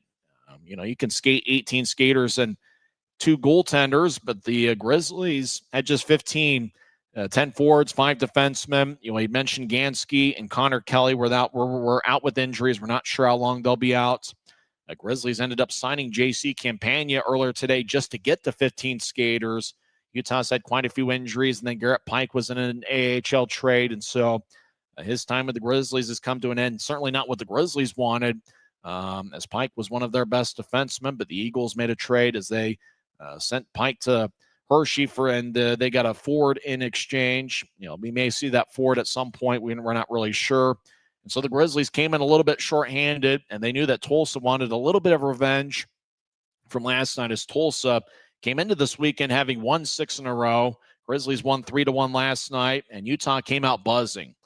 They outshot Tulsa 12-1 at one point in the first period. Danny Genev got Utah on the board. He scored 7:17 in. Ricketts and Weinstein with the assist, and for Weinstein, that's his first pro point. And then a couple minutes later, 8:59 in, Genev took a shot that bounced off the Sukanik's right shoulder and Griffin Ness on a beautiful play. It's got to be one of the goals of the week in the league. Puck was just kind of airborne and wobbling back and forth and ended up about knee high. Ness just kind of backhanded it and somehow just kind of fired a changeup that just had the perfect arc past the shoulder of Sukanik and past the goal line to give Utah a 2-0 lead. Genev and Ricketts picked up the assists on that goal, and Utah led 2-0 after one period. Grizzlies outshot the Oilers 19-8 in the first period. They got to hand it to Tulsa. They kept battling. They got a power play in the second period as Reed Lepster got an interference minor 138 in. And late in the power play, it was Tyrell Goulbourne redirecting Drew Elliott's shot 3:13 in, and that got Tulsa on the board. Goulbourne with his third goal of the season. Elliott and Bianca Batuka with the assists. And then Tulsa got another power play as Sage Weinstein got a holding minor 3:22 in. That was 9 seconds after the Goulbourne goal. And then 22 seconds into the power play, 3:44 in, Easton Armstrong redirected a Bianca Batuka shot. And just like that, we were tied at 2. 2 shifts after that tying goal, the Grizzlies got back on the board. Griffin Ness got his third of the year, 4:55 in, with Jack Ricketts getting his third assist of the night. For Griffin Ness, that was his second goal of the game. We'll have to go back and see if he had another 2-goal game at some point, either with the Grizzlies or earlier last season when he was with the Toledo Walleye. So that made it a 3-2 game. Then the Grizzlies extended their lead on a power play goal as Jack Ricketts redirected an Aiden Hansen-Bukata shot. Luke Manning also picked up an assist. For Ricketts, that was his 4th point tonight. It was the 6th goal of the season. Aiden Hansen-Bukata now has 5 power play assists on the year, and Luke Manning now has 5 assists on the season. That made it a 4-2 game. Tulsa, later on in the second period, scored their 3rd power play goal of the frame as Easton Armstrong was all alone on the right side, and he just bounced it off of one of Dylan Wells' arms and went past the goal line. Armstrong with his 2nd goal of the night and 6th of the season. Gersoy and Elliott with the assists. And for Drew Elliott, he had an assist in all 3 of Tulsa's second period power play goals. So it was a 4-3 game after 2 periods. The goal that turned out to be the game winner was scored by John Gillette. It was 8:40 in. He got the puck, and then it looked like Sukanik had made the save. He was diving in the crease. Grizzlies just kept jabbing at it. And the referee, one of the referees, there's 2 of them tonight, one of them pointed that the puck crossed the goal line. Tulsa argued the case, but the goal stood. That made it a 5-3 game, and that turned out to be a goal that Utah really needed. Tulsa had plenty of offense's own time in the final 2 minutes, and with 0.4 of a second left, Jeremy Bianca Batuka scored his 2nd of the year. And if it was a 4-3 game when he had scored, boy, that would have been quite the dramatics for the Oilers. But as it was, that just made it a 5-4 game. The Grizzlies just did a good job kind of killing time where they could. Obviously, with only 5 defensemen tonight, there was probably somebody on that blue line, whether it was Felton or Weinstein. Somebody had to have played over 30 minutes this evening. Unfortunately, unlike the NHL, you don't see minutes per game and who plays how many minutes and that sort of thing. Those are some of the stats that we would love to share with everybody, but unfortunately, we just kind of get the basic stats at this level. But nevertheless, it was a great defensive effort by all 5 Utah defensemen tonight. Felton didn't have a point tonight, but he was a +3. Sage Weinstein was a +2 and had 1 assist. Just about everybody contributed. Most of the players that either had a point or they were a plus in the plus-minus category. Tyler Gratton had 7 shots on goal. Unfortunately, though, he didn't get a point tonight, so his 6-game point-scoring streak comes to an end. But Gratton certainly played pretty good hockey tonight. It's kind of interesting, though, that forward line of Lepster, Manning, and Gratton, they were just an even in the plus-minus category. So if you're looking at which line got the job done for the Grizzlies, it was a 3-man unit that hadn't played together, all that often, if at all. And that was Griffin Ness, Danny Genev, and Jack Ricketts. That's a 3-man unit. All 3 of them should be stars of the game. But I do think they'll mix in a Tulsa player as part of the 3 stars. It's just coming into this weekend with the Grizzlies being without Stepan Timofeyev, it broke up that successful forward line of Friesen, Timofeyev, and Genev. Grizzlies have had to make a few switches. Obviously, last week, Neil Shea got called up to the AHL, and Utah has had some injuries pile up. Timofeyev didn't play in either of the games this series. Kovacevic's been out for 3 straight games. But the Grizzlies just buckled down and found a way. And it's the type of victory that you feel really good about, and it's the type of win, that comes against a pretty good Tulsa team, a team that does play good in their own barn. And with that, you come away with the 2 road wins, and you got a team in Allen that's a little bit older. Allen is struggling just a little bit. They trailed 1-0 after one period to Idaho. Allen is 4-5-3 on the season, and they've struggled a little bit on the road here so far this year. So if the Grizzlies can come out Thanksgiving week, win at least 2 out of 3, all of a sudden you're getting on a roll. And something that John Buchanan and Ryan Anderson, I don't think they're looking at relations with the PHPA and ECHL and thinking that maybe the season's going to get stopped. But they always want to be in a spot to where if the playoffs start today, they'd be in a postseason spot. That's something that they're conscious of, and that's something that keeps not only them, the coaches, but the players motivated as well. And so 2 victories on the road like they have against the Oilers, and that puts them in a pretty good spot to kind of be to where they want to be. If you can win series consistently, just even if you don't really pay much attention to the standings, you just keep winning 2 out of 3, or in the case when you get a 2-game set, if you can find a way to sweep your fair share, once you start looking at the standings halfway through the season, it's going to be to where you want it. So for the Grizzlies, this was a very successful weekend. They got it done defensively last night. They had to get a little bit more offense generated here this evening, and they were able to find a way to do that as well. And they got 5 goals against a pretty good goaltender in Thomas Sukanik. Let's go over the 3 stars quickly. 3rd star is Griffin Ness, who had 2 goals. He was a +3 and had 5 shots. Griffin Ness was unbelievable. He's the 3rd star. 2nd star is Tulsa's Easton Armstrong. He had 2 goals. Both of them were on the power play in the second period. He's the 2nd star. And the number 1 star is Jack Ricketts, who picks up his first multiple-point game as a pro. He had 1 goal and 3 assists. He was a +3. He had 3 shots, and he was on that line with Ness and Genev.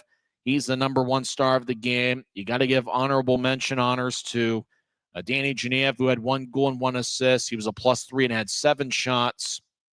There were 3 different Grizzlies who had 7 shots tonight. Genev, Gratton, and John Gillette had 7 shots, and Gillette scored what turned out to be the game winner, 8:40 into the 3rd periods.